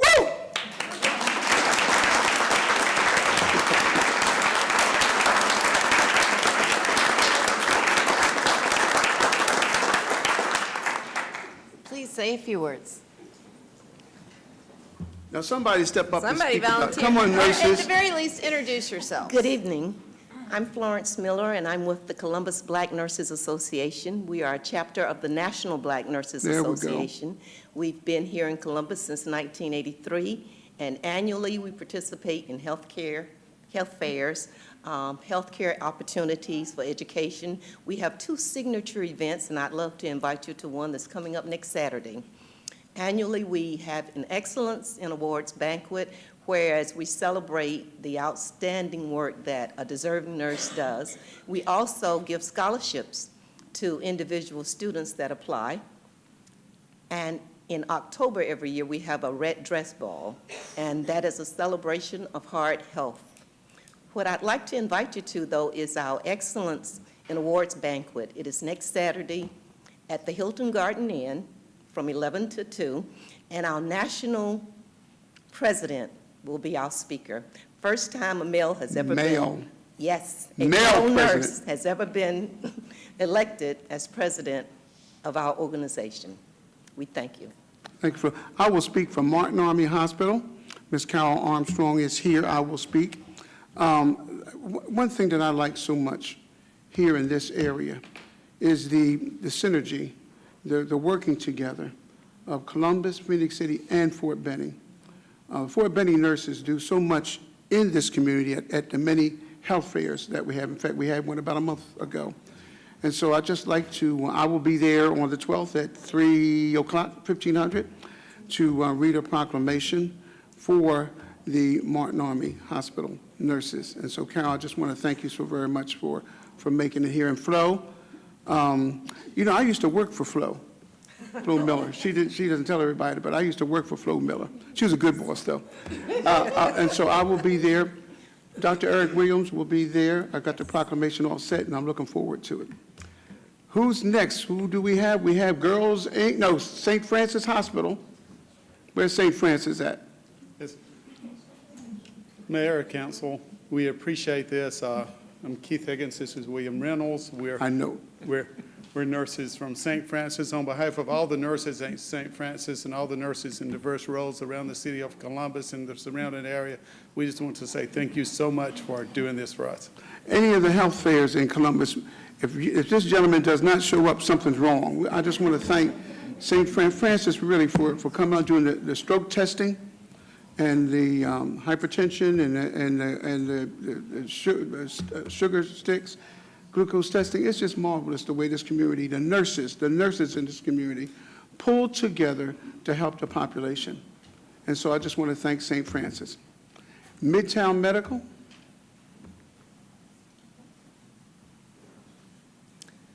Good evening. My name is Kerry Burcham, and I'm the Chief Nursing Officer for Columbus Regional Health. And I have with me today my colleague Holly Lindberg, who's the Assistant Chief Nursing Officer for the Midtown campus. I did not know today was going to be such a touching day, but it has been, and I would just like to say thank you. I consider myself just a proxy for the over 800 nurses that I represent as part of Columbus Regional Health. It's a privilege and an honor to provide health care services to those in their time of need. We have both happy moments and sad moments in our facility, but through all of our campuses, we treat approximately 500,000 visits a year. So it's a busy organization, and it's just an honor to be recognized and to have all the nurses be recognized during this month. Also thank Midtown Medical whenever we have the health fairs. I'd like to say the nurses pull together, all the organizations come together for the individuals in this community. It's just awesome. It's such a close relationship, and the fact that we are nurses, and they have an advertisement on TV, nurses care, and we really do. And so thank you so very much. I need to come. You're new, aren't you? Are you new? Yeah. No, I'm not. Are you, but I missed you at Midtown, so I need to get down and get a car. I've seen you. You see me though, right? I've seen you, absolutely. Thank you so much. Thank you. Chi Edify Sorority. Good evening. Good My evening. name is Daphne Hill Cannon. I'm the Vice President of Chi Edify Sorority Incorporated, a Kappa Chi chapter of Columbus, Georgia. On behalf of our members, we would like to thank you for this recognition. I have with me today 4 more members of Kappa Chi chapter, so I will let them introduce themselves. Sure. My name is Deborah Lisbon. Thank you for having us. Genovis Overton, Chi Edify Kappa Chi chapter. Lyra Dent, Kappa Chi chapter of Chi Edify. Thank you all very much. Betty Davis, Chi Edify Kappa Chi chapter. Thank you. And Chi Edify also shows up at every health fair. Nurses, Inc.,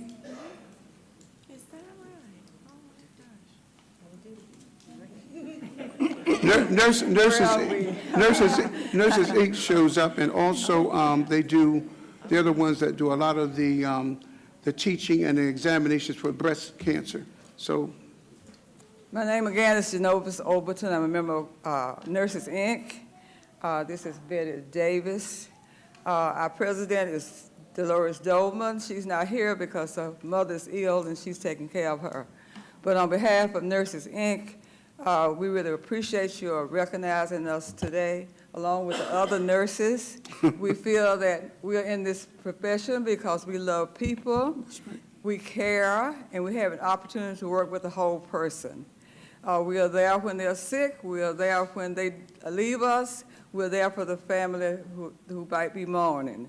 So we just are so thankful that we chose this profession, and we feel that it is a calling. Again, thank you so much for recognizing us during this Nurses Week. and I'd like to add that the 2 ladies there are one of the nurses, African-American nurses, who plowed the way for a lot of us. And so, again, I want to thank you all. Thank you. We are retired Martin Army Hospital.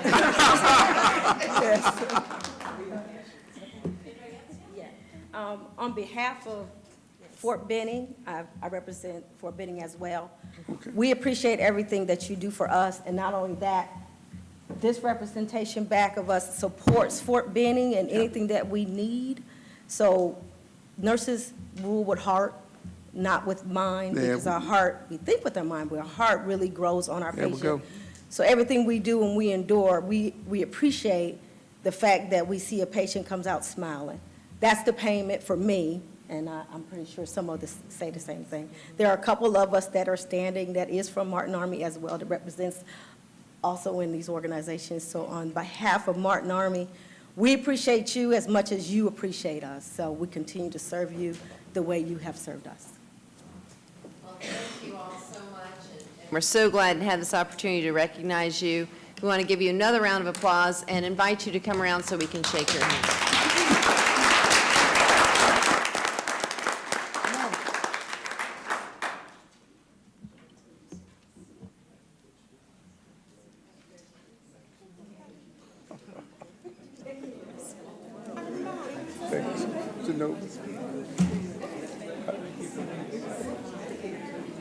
thank all of y'all for what you all do. Thank you.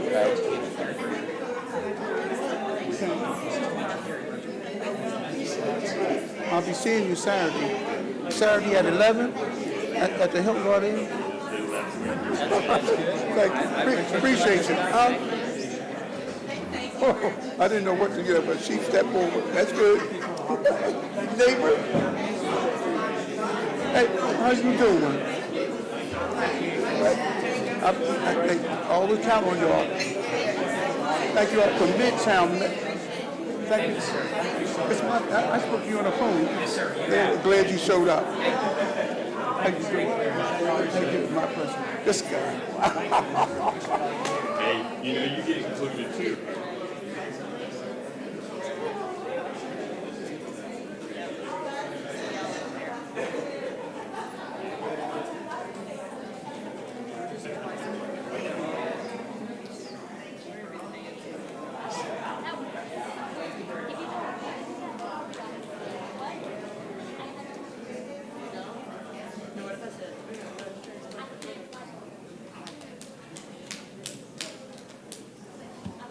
All right, next we want to call forward Mr. Elijah McNichols. And Councilor Pops Barnes is going to present this proclamation. I had that one. Here we go. It's my honor.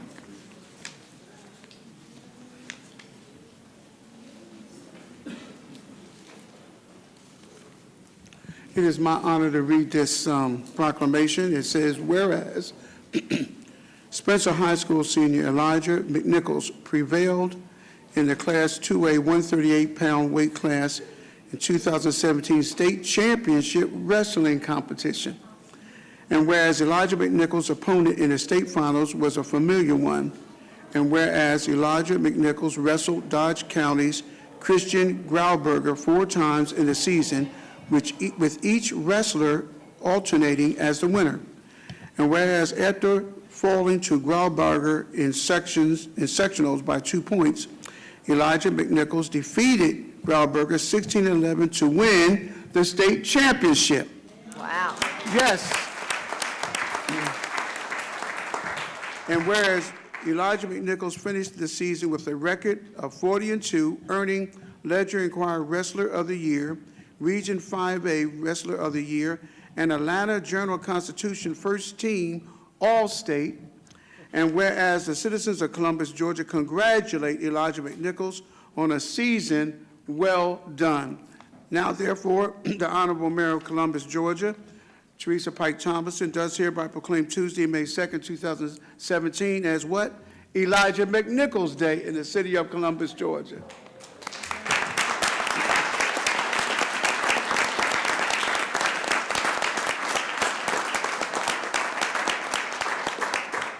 Elijah, congratulations. Please come up and say a few words and introduce those folks with you. Hi, my name is Elijah. I wasn't really expecting to speak. This is my coach, Robert Sanders, and my dad, Melvin Smith. We're very proud of you. Thank you. That's an accomplishment. Thank you. Yeah. Huh? That's an accomplishment. Major accomplishment. Thank you. Yeah, I did. Well, thank you. Come around Mayor, and let us, oh, wait, we've got quickly. Councilor Huff would like to speak. Yeah. Coach Sanders. Can I say something real Yeah, quick? yeah, go ahead. I just want to say a few words about this outstanding young man. I remember his freshman year, and I know Councilman Huff remember this. My father passed away, and I was, if he knows that's, and I know Mayor Pro Tem knows my father very well too, Pete Sanders, and it shook me to my core, and I was really at the brink of retiring. And he came to my house, and he with tears in his eyes, he said, he said, you still got a lot of work to do. I need you. And so I had to really think about a lot of the teachings that my daddy gave me, and I knew I had some more miles to go. And his sophomore year, if I can say this, his sophomore year, I had 14 kids. It's 14 weight classes, and 13 of those kids went to state, and he was the only one that didn't go. And I can remember he was sitting in a corner, he was crying, and a lot of people was going up to him and say, you know, don't worry about it, you know, everything will be all right. And after everybody said what they had to say, he and I had a long talk, and I said, I want you to remember this moment, because if you really want to be great, this is the time to put in the work. And from that moment on, he probably took off maybe 2 weeks, the rest of his time in junior and his senior year. And you know, he just kept working, kept working. And the one thing about wrestling is that it's a thankless sport, because we really don't get a lot of recognition. We don't get a lot of support. You know, one of the things I did want to tell the superintendent, I appreciate him, because in 2018, 2019, you know, we'll get a brand new school at Spencer High School, and also for the first time, I have my own wrestling room, and so, you know, I was going to see if I could get my wife to let me probably stay in there for a week, because I want to make sure that it is mine, because I never had a place of my own. You know, we practice on the side of the gym, we've been auditorium, we've been in the cafeteria, you know, we're just like vagabonds. But the one thing I'm so proud of my kids is that we don't use that as excuses. We keep working. And, you know, he's a testament to that. He's narrowed his choices down to 3 colleges, and so we'll have a signing ceremony within the next few days, and so we'll let you know where he would like to go. I don't think so. But first of all, congratulations to Elijah McNichols. Appreciate all your hard work and dedication. I know a little bit more about you than you think I do through your coach. To the coach, I just want to say publicly to everyone, he's constantly thinking about these kids. He's working with them day and night. His wife knows he probably goes to sleep thinking about them some nights. But I was working a funeral service a few weeks ago, excuse me, and even then, Coach pulled me aside. He said, look, can I interrupt you for a minute? I know you're busy, but can you come? I need to talk to you. And your name came up.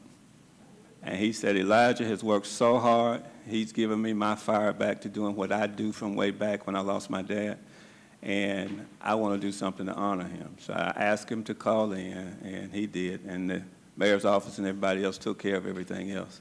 But a lot of times we miss the Lone Rangers like you that are out here working so hard, living your dream.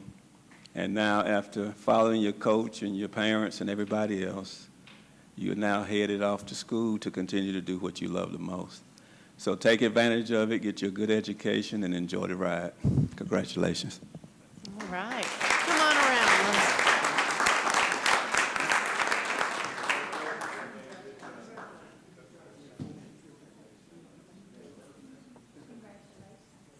Congratulations. So proud of you.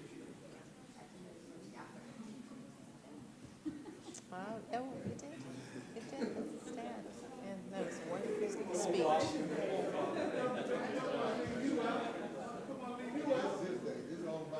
Oh. Well, you had a big hand in it. Congratulations. Oh,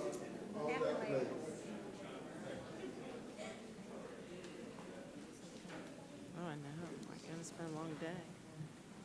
All right, next we want to call forward the Columbus State University Senior Class Servant Leadership students. All right, welcome. We want to turn it over to Counselor Pops Barnes. He has a special proclamation he'd like to read. Chaplain Richardson, okay, I see you. This proclamation reads thusly. It says, whereas the senior class of Columbus State University Servant Leadership Program has been working with the Safe House this year and has raised over $15,000 for their senior class project through the Christmas Tree Trail on Broadway. And whereas they have poured countless hours into volunteering at the Safe House and have invested time and energy in planning and supporting efforts to open a case management and counseling center for the homeless and addicted in our community, as well as an outpatient substance abuse program free to those in need. And whereas through their efforts, the third floor of Rose Hill United Methodist Church has been remodeled to provide case management, counseling, and program offices, a conference room, computer classroom, and men and women's bathrooms. And whereas all this work includes framing, new electrical work, plumbing, air conditioning for the third floor, is all due to their efforts. And whereas the City of Columbus will benefit for years to come due to the efforts of this amazing group of young people. Now, therefore, the Honorable Mayor of Columbus, Georgia, Teresa Pike Thomason, does hereby proclaim Tuesday, May 2nd, 2017, as Columbus State University Senior Class Servant Leadership Day in the city of Columbus, Georgia. All right.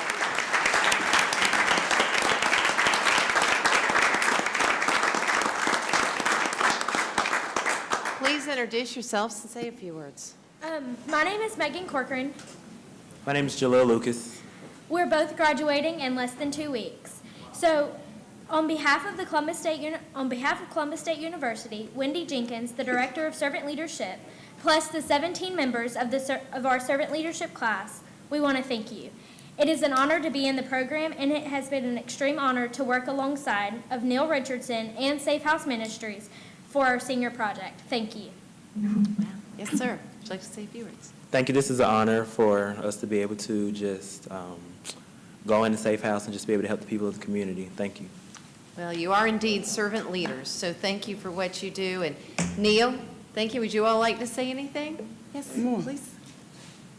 You know, I've been working with these young people for a year now as we started the plan and watched, if you remember on Broadway last year, all those Christmas trees, that was marvelous. Yeah. They raised more and they sold more trees than any class that happened before them. They were so energetic, so excited. We had this project on the third floor on the back burner thinking this was what we were going to do down the road, and they pushed us to get aggressive and said that they would back our play. Oh, wow. And so it's open.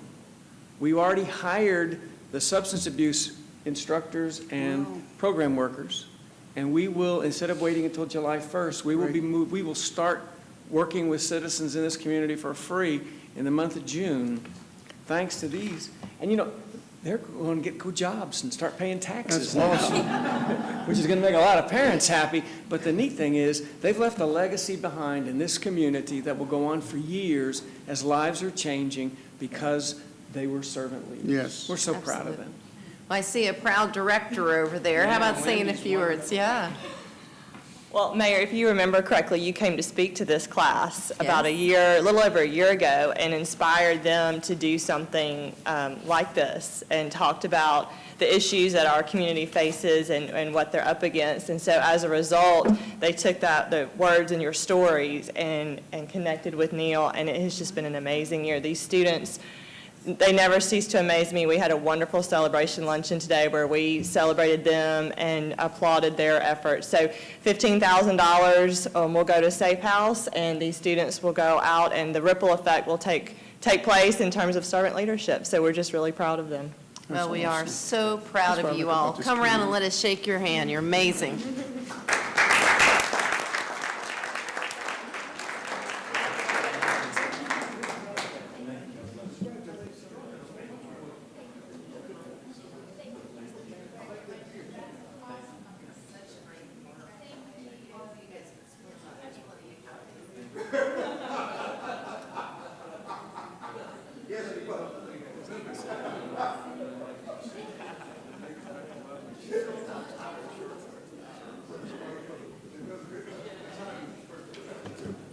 At this time, we want to call forward Mason Hargrove. We also want to recognize Hunter Kadich, who can't be with us today, but both of these young men are here to celebrate something very special, and we want to turn it over at this time to Counselor Baker. Mayor, it's my pleasure. Your family, anybody else want to come up? Okay. Did you want to save the one for Hunter, or you want to go ahead and read that one? We can do both if you like. Oh, sure. Okay. First, we'll go ahead and read the proclamation for Hunter, and these are our kayakers for those who haven't followed the story down on the river. And this proclamation reads as follows: whereas on Friday evening, April 14th,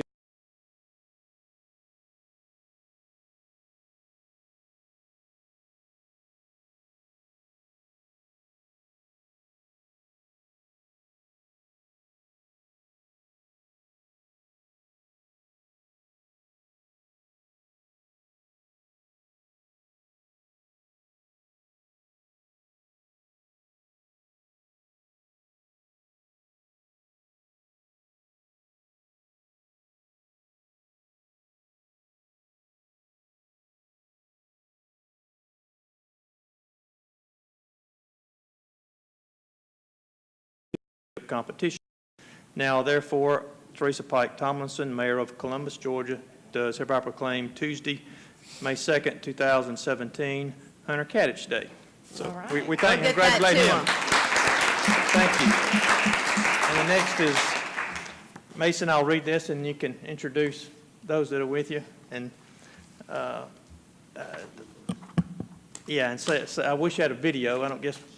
Oh, you got a video? we do. Good. We do. Okay, good. Because I've been down the river on the rafts, and I remember going through, I guess it was cut bait, and as we were going through cut bait this way, a kayaker went by me going this way. And I lay awake at night sometimes trying to figure out how that worked, but I guess you know that, but I didn't. I couldn't understand it, but it's quite an event down there. Congratulations. But whereas on Friday evening, April 14th, 2017, the 2017 USA Freestyle Kayak National Championship preliminaries were held in Columbus, Georgia. And whereas kayakers from all over the country competed for the national title in Columbus, Georgia's Whitewater Good Wave, located in front of Riverwalk Island. And whereas on Saturday, April 15th, the competition kicked back off with the final competition. And whereas Mason Hargrove, a 12-year-old hometown Columbus, Georgia whitewater paddler, took home the title of USA Freestyle Junior Kayak National Champion. And whereas the citizens of Columbus, Georgia, joined kayakers and other whitewater enthusiasts in congratulating Mason Hargrove for his championship win in the 2017 USA Freestyle Kayak National Championship competition. Now, therefore, Teresa Pike Tomlinson, Mayor of Columbus, Georgia, does hereby proclaim Tuesday, May 2nd, 2017, Mason Hargrove Day. All Congratulations. right. Congratulations.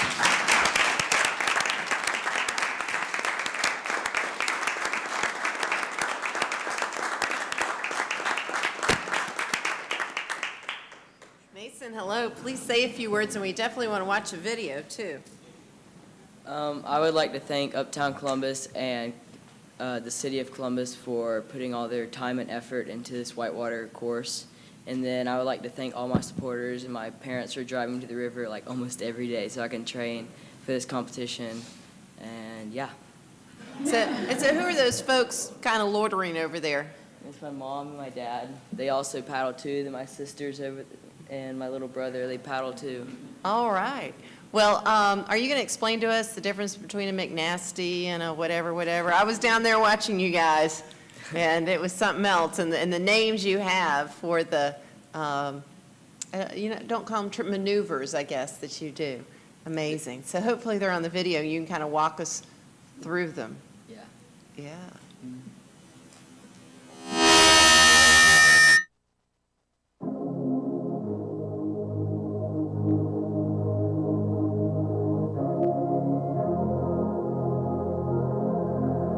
I'm facing back to front, over my shoulder at the sun. And it's an open door, and off my line of sight once more. And I don't learn, it'll all be fine this time. I don't learn, you always seem so kind.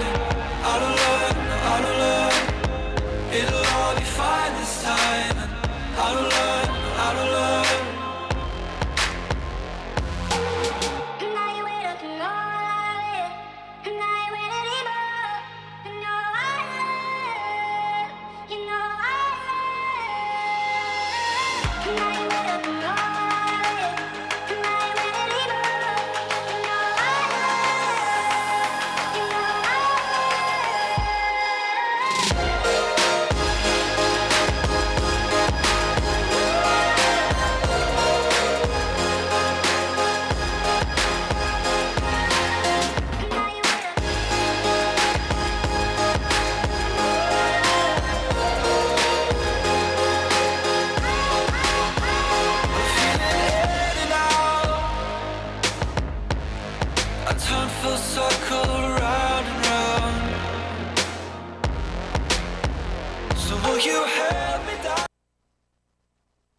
I tell you, it looks like something else. I don't know how you guys train yourself to do it, but I guess it's like any athlete. So thanks for putting the time in. It was amazing to watch, and thank you. Would you all like to say anything? Other than just Mom and Dad, why don't you give us some names? I'm very proud. I'm Melissa Hargrove. I'm very proud of my son. A lot of kids start paddling at very young ages, and he has recently picked this up in 2.5 years and works really hard. When some of the other kids go up to get froyo, he's still down there training, and he has had so many supporters and what we call our paddle family that has just stopped what they're doing and taught him and helped him. And one of the guys is back here, Chris Wing. He's an amazing paddler and a teacher of the sport. But it's just something beautiful that we can do as a family and get outside and enjoy our children. So thank you for building the Whitewater Center. We spend a lot of time down there. Awesome. Yes, sir. My name's Matt Hargrove. I actually have the privilege working at the top of the stairs at Synovus. So today I took my lunch break from 12:30 to 1:30, had the opportunity to paddle my family. So it's just time that we love spending on the water. But thank you guys for So investing in great the to community. hear.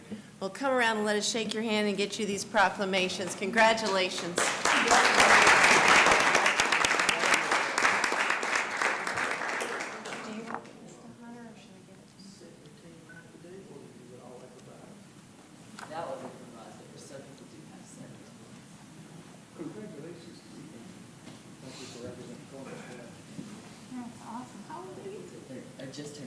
You just turned 14. Oh my God, wait until you're older. Olympics. So impressive. Congratulations. Very impressive.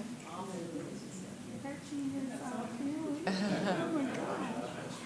It's amazing. The way they do that? Yeah. That's great. That's really awesome. All right. Well, now to the patient. We're going to introduce you to some extraordinary young ladies. We want to call forward the Columbus High School Lady Blue Devils basketball team. If you would come forward. Columbus High School? No, they're not here. What? Oh, no. Skip says it's been so long. This one's been such a long one. They've already graduated college. What? They must have given up on us in protest, but we're going to find them, bring them back another day, or we'll find a special way to recognize them. We do have. But I know we've got a few others here. We've got the Carver High School Lady Tigers, and we want to call them forward. Man, y'all have been patient, and we so much appreciate you. Because we've been looking forward to celebrating you. We've got Counselor Henderson wants to provide a very special proclamation. Tried to get them to do this during the day, so at least you could miss school. You'd have missed the whole day, I think. That's right. You know, you guys brought so much pride to this city. I can't begin to tell you how cool it is to see two teams from Columbus playing for a state title in Atlanta. It was just amazing, and it was such a competitive series of games y'all had, I think, during the season, too. And the only sad thing was that only one could actually be the champion. And I know y'all don't realize it now. Probably your coaches told you. You're going to look back at it one day and just be awed at what you accomplished. And not just for your athletic ability, but also the way you carried yourself in the game. And just the way y'all represented Columbus. We're just so proud. So we wanted to make sure that we recognized the season you had and the efforts you guys put in. So this proclamation is issued by our mayor. And it reads, whereas the George Washington Carver High School Lady Tigers has had a memorable history-making basketball season. And whereas the Lady Tigers had an overall record of 26-5 and was the second team in school history to win the region championship and make it to the Final Four. And whereas the Lady Tigers were the first team in school history to win the Final Four and go on to play for the state championship. Whereas the Lady Tigers fought valiantly for the Class 4A championship against an opponent with whom they'd had a checkered yet well-played season. And whereas the citizens of Columbus, Georgia applaud and congratulate the Carver High Lady Tigers for their outstanding play, their honorable sportsmanship, and their fervor and drive toward the next championship encounter. Now, therefore, Teresa Pike Tomlinson, the mayor of Columbus, Georgia, hereby proclaims Tuesday, May 2nd, 2017, as George Washington Carver High School Lady Tigers Day.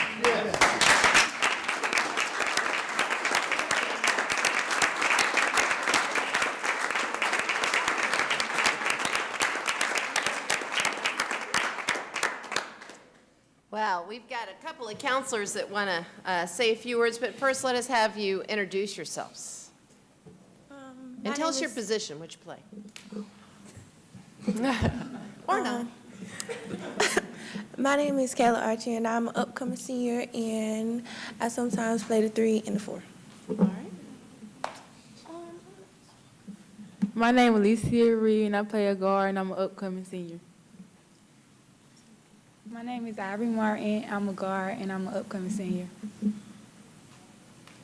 My name is Janai Lovefield. I'm an upcoming junior, and I play point guard. My name is Shania Ross. I'm an upcoming junior, and I'm post player.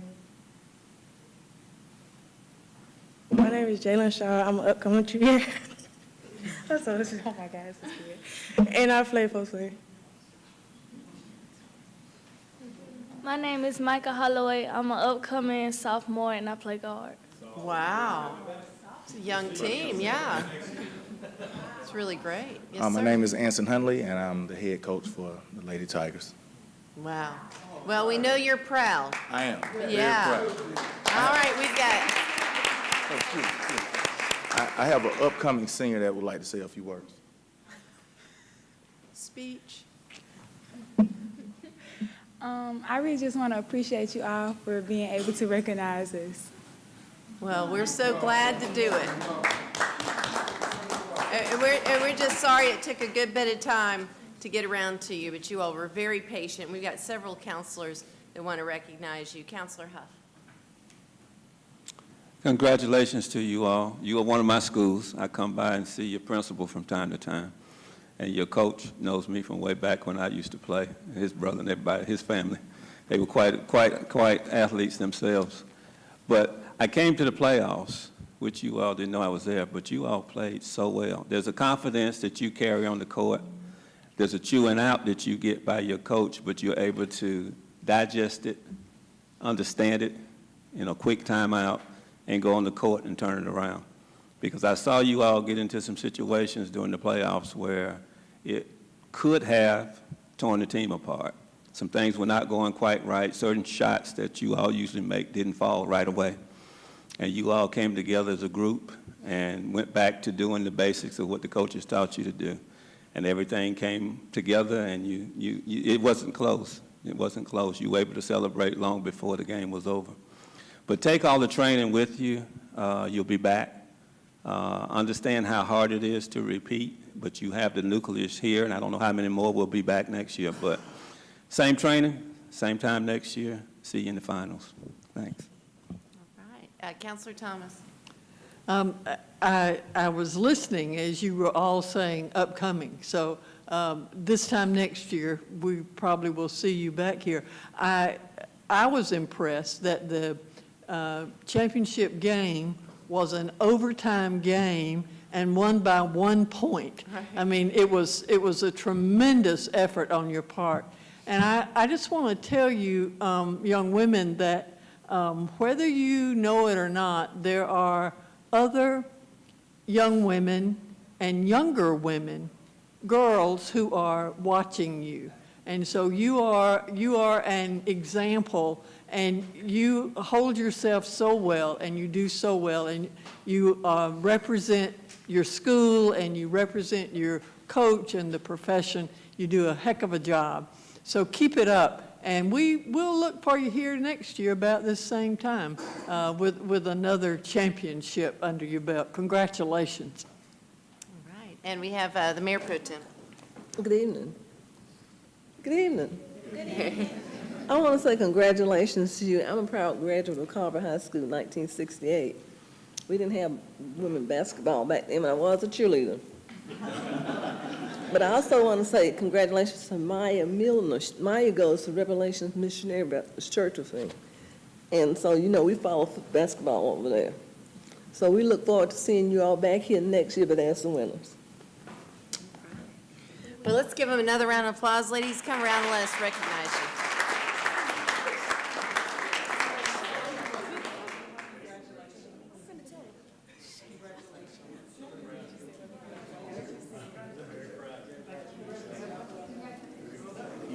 Coach, we're going to get copies for all your players. So if you wanted just to take them to the principal's office, is that good?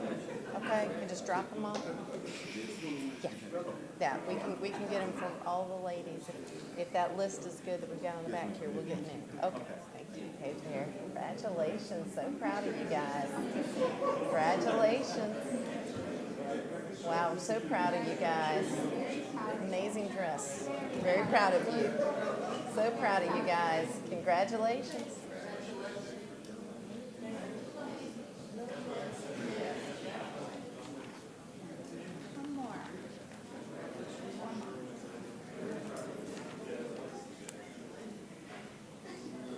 All right, next we're going to call forward John Hutchinson, Robert Smith, Marcia Thomas, Teresa Young, Alan Brown, Terry Moore, Will Hart, Rick Batts, and other members of the Department of Inspection and Codes. We have a special proclamation that's going to be read by Councilor Gary Allen. Thank you, Mayor. It's my privilege to read this proclamation into the record to recognize these young folks who keep us safe. It's just another way the city keeps its citizens safe. It's my privilege to read it, as I said. The proclamation reads, whereas the West Georgia Inspectors Association is committed to the growth and strength of our city, which depends on the safety and economic value of the homes, buildings, and infrastructure that serve our citizens, both in everyday life and in times of natural disaster. And whereas our confidence in the structural integrity of these buildings that make up our community is achieved through the devotion of vigilant guardians, building safety and fire prevention officials, architects, engineers, builders, trade people, design professionals, laborers, and others in the construction industry who work year-round to ensure the safe construction of buildings. And whereas Building Safety Month is sponsored by the International Code Council to remind the public that the critical role of our community's largely unknown guardians of public safety, our local code officials, who assure us of safe, efficient, and livable buildings that are essential to keep America great. And whereas the code officials, partners in community safety and economic growth, the theme for Building Safety Month 2017 encourages all Americans to raise awareness of the importance of building safe and resilient construction, fire prevention, disaster mitigation, and new technologies in the construction industry. And whereas Building Safety Month 2017 encourages appropriate steps everyone can take to ensure that the places where we live, work, worship, and play are safe, and recognizes that countless lives have been saved due to the implementation of safety codes by local and state agencies. And whereas each year, in observance of Building Safety Month, Americans are asked to consider the commitment to improve building safety and economic investment at home and in the community, and to acknowledge the essential service provided to all of us by local and state building departments, fire prevention bureaus, and federal agencies in protecting lives and property. Now, therefore, our Mayor, Teresa Pike Tomlinson of Columbus, Georgia, does hereby proclaim the month of May Building Safety Month. All right.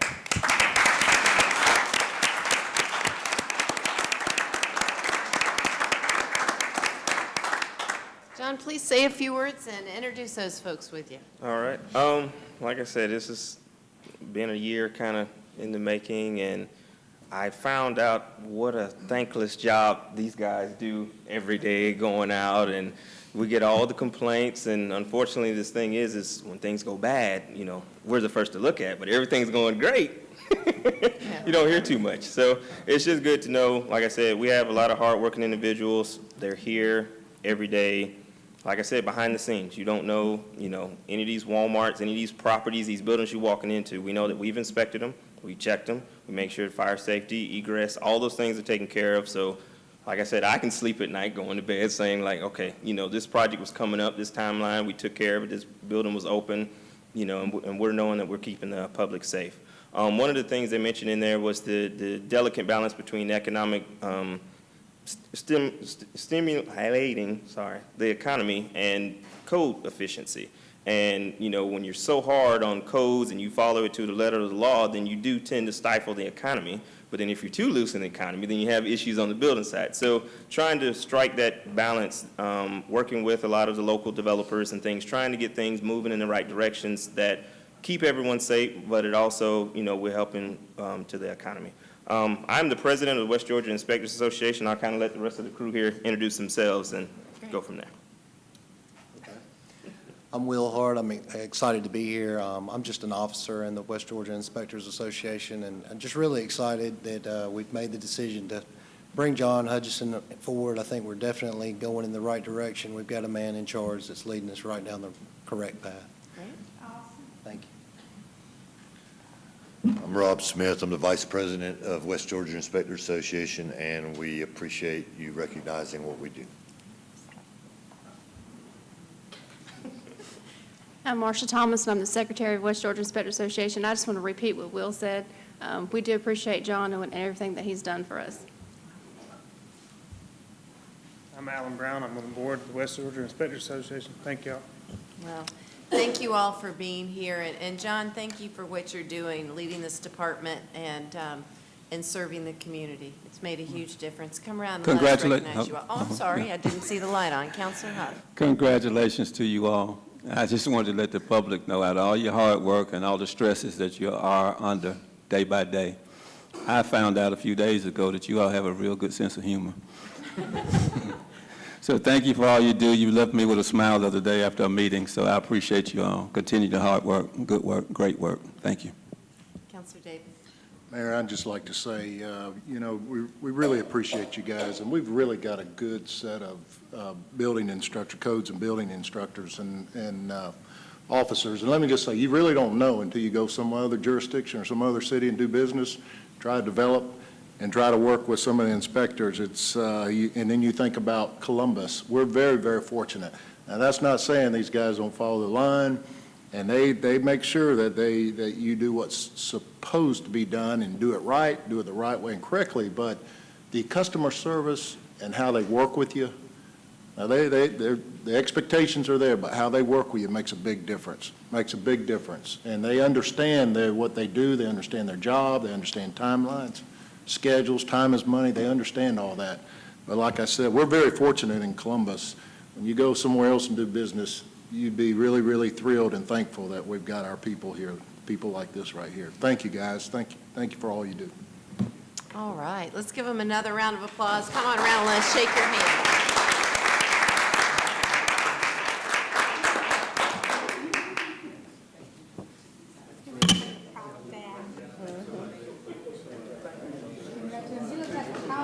Yeah, congratulations.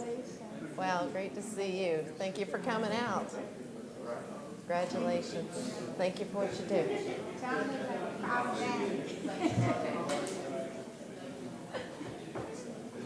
I've never seen him that happy.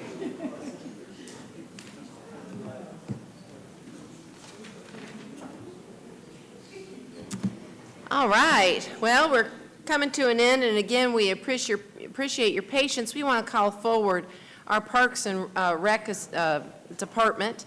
They have been so patiently waiting here, and I know you had families to get home to and work to tend to, but Holly, thank you for being here. We want to turn it over to Councilor Mimi Woodson to present this proclamation.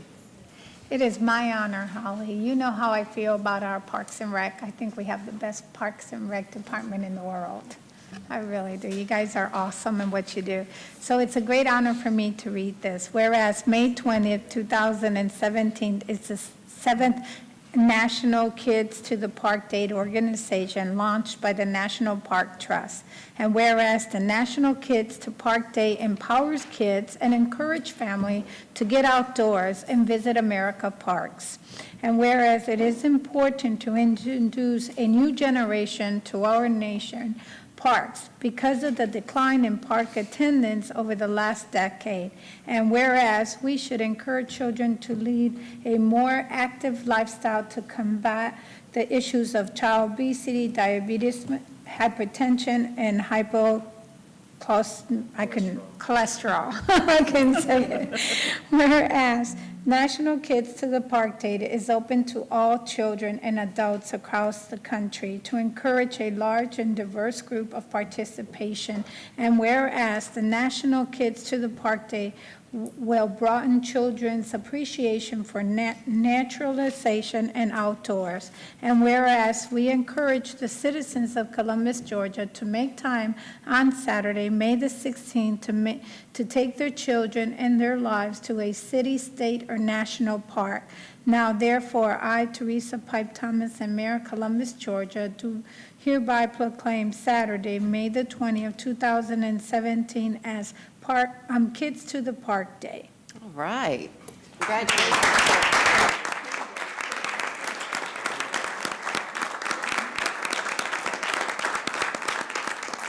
Holly. Thank you very much. We started this several years ago. I can't say we've been doing all 7, but we've been doing it for at least 6 years probably. And so it's very important to our department every year. I'm going to ask our Recreation Services Division Manager, Teresa Snellings, to come up. At least we have the opportunity to talk about it. We will not pass that by, so we can invite the community even further to come out and join us on that Saturday. Thank you, Holly. As Mimi stated, this is a day that we're asking our citizens to please bring their kids out to the park. We will be at, we didn't tell you the surprise, huh? We're going to be at Lake Bottom, May 20 from 10 to 2. It's National Kids Park Day. We're asking kids to come out to play. We understand about the video games and all these different options, but this is a day to get out and enjoy our parks. Each year, we try to come up with an event that we think that our kids would be comfortable with. The parents can come down and participate as well. So we have some different events this year. Last year, we was at Shirley Winston. We did the race, and they all came through the bubbly foam, and everybody was happy. This year, we're going to be down at Lake Bottom. We got sack races. We got the regular race. We're going to have the bouncers. We're going to have tug of war. We're going to have racing with the water balloon. We're going to have a combination of stuff down there. Big games, our chess game. We will have it down there. We're going to see, can we get a chess champion? We're going to be giving away door prizes. We're also going to be giving away medals to some of the winners. We have talked to some of the local organizations around, and they're going to help sponsor this particular event. But that's just because we're in the planning stage, we're not through. Is there any other people that hear this today would like to participate? Please call any one of us in Park and Recreation. They'll be able to direct you to where you need to be so that we can get you on board. It's just a day of play, and that's the way we wanted to make a day of play. What I have here is my staff. Some of them new, you haven't met them before because we had some turnover rate. So what I'm going to do is have each one of them to step up and introduce themselves. Okay, and let you know what facility they operates. Great. Thanks, Teresa. Yes. Hi, I'm Kathy. I'm the director over at Fox Senior Center. Great. Hello, I'm Sharon Hunter. I'm director of Shirley B. Winston Recreation Center. Hi, I'm Christella Johnson. I'm a director at Edgewood Senior Center. Hi, my name is William Singh. I'm the director at 29th Street Gym. Hi, I'm Janet Langen, and I'm at Comer Center. Hi, T.C. Bodiford, Director of Solomon Road Rec Center. Good evening. My name is Tim Marshall, Frank Chester Recreation Center. Hey, I'm Brian McKissick, Director at Boxwood Community Center. Shahar Thrasher with the Therapeutic Recreation Section. Kwame Brown, Director at Carver Park Recreation Center. Vicki Williams, Northside Recreation Center. Good evening. My name is Cleos Brown at Fluetta Recreation Center. All right. Well, let's give them another round of applause. Thank you all for what you're doing. Come around.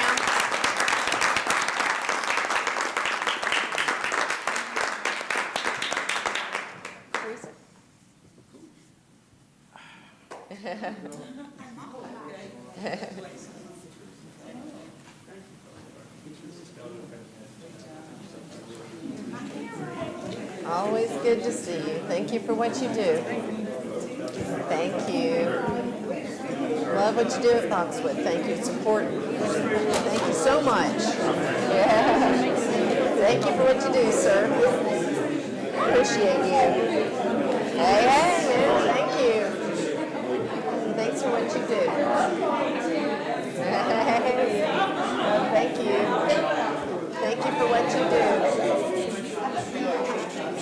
fortunate to have you. So fortunate to have you. You do what you do. Hey there, thank you so much. Holly, thank you for what you do.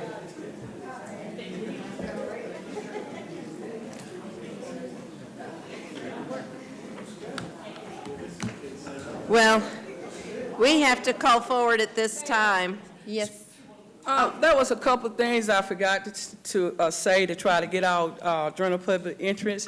The first 100 kid that rushed that morning will get a free T-shirt, and also we're going to be having a couple bicycle raffles. So we're trying to pump up the kids and get them out there to play. Great. All right, thank you. Councilor Huff, did you have something? Are you all right? Okay, good.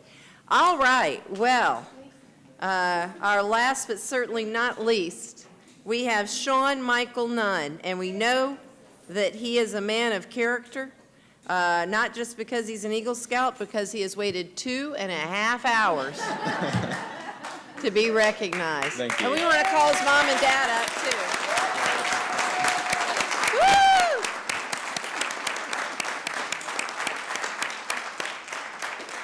We want to recognize Councilor Glenn Davis this time to read a very special resolution. Thank you, Mayor. Sean, I'd like to say, we just save the best for last, right? That's right. We're proud of you. I know your parents are very proud of you as well. We have a resolution here that's represented by all 10 council members and signed by our mayor. And I see your father serves in our distinguished military in the Army. Is that a, sir, are you a major? Is that a major? Sir, I'm a retired major. I'm actually a JROTC instructor at Kendrick High School. Oh, wonderful, wonderful. Fantastic, yeah. Well, certainly, we appreciate all you've done for our country, and we thank you for that. And I know your mother and your father is very, very proud of you. But like the mayor said, this is quite an honor.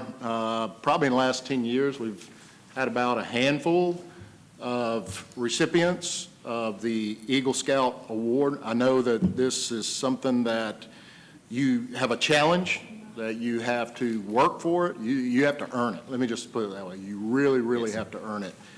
But this is distinguished honor represents integrity, character, work ethic, and quality values. And certainly you have to live it day by day. And so we just want you to know we're really proud of you. This is something that happens in the life of Boy Scout. It takes a long time to get this, and not a lot of people get it. But you wear it with pride, okay? And like I said, I know your family's proud of you. We're proud of you. We have a resolution in your honor. I'd like to read it into the record. Whereas Sean Michael Nunn is a freshman at Northside High School, whereas Sean completed his Eagle Scout project and outdoor classroom at his former middle school, Double Churches School, whereas Sean lives the Scout law and oath daily and has been inspirational to his fellow students, whereas Sean has admirably demonstrated that he deserves the rank of Eagle Scout, whereas Sean is planning for military service and a career in public service, and whereas Sean Nunn's achievements are worthy of special recognition by this council, now therefore the Council of Columbus, Georgia hereby resolves, we hereby commend and congratulate Mr. Sean Michael Nunn upon his achievement of Eagle Scout, and we wish him a continued success. And we've got a copy, well, we've got the original document for you, the resolution here. We just read it into the archives of Columbus, Georgia. Congratulations. Thank you. We'll Mayor. take that as a motion, sir. And Yes, ma'am. a second. All those in favor, please state aye. All right. Sean, would you like to say a few words?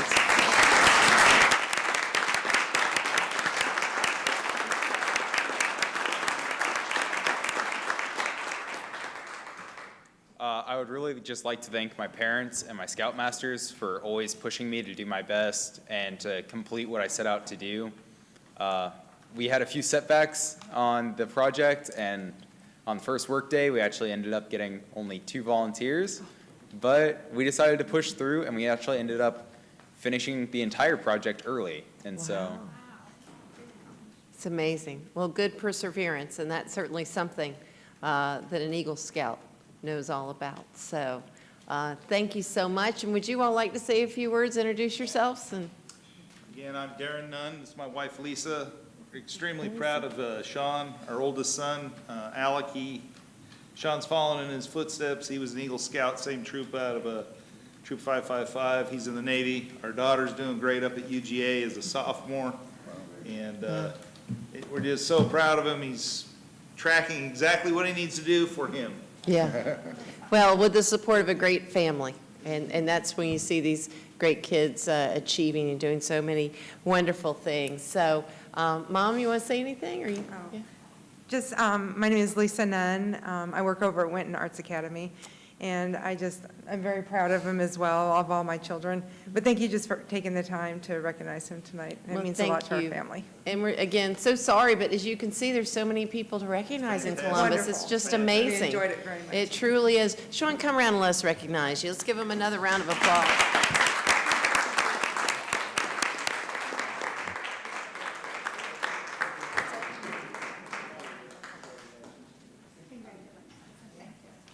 Make our community proud.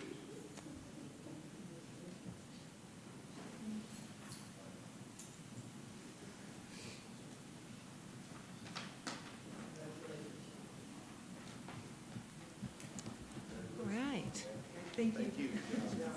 Well, for those of you all watching at home, I know this evening has not been a disappointment. I know you feel a little bit better about this community. It's amazing what people do and the servants that we have. And with that, we have concluded our agenda. I'll entertain a motion to adjourn.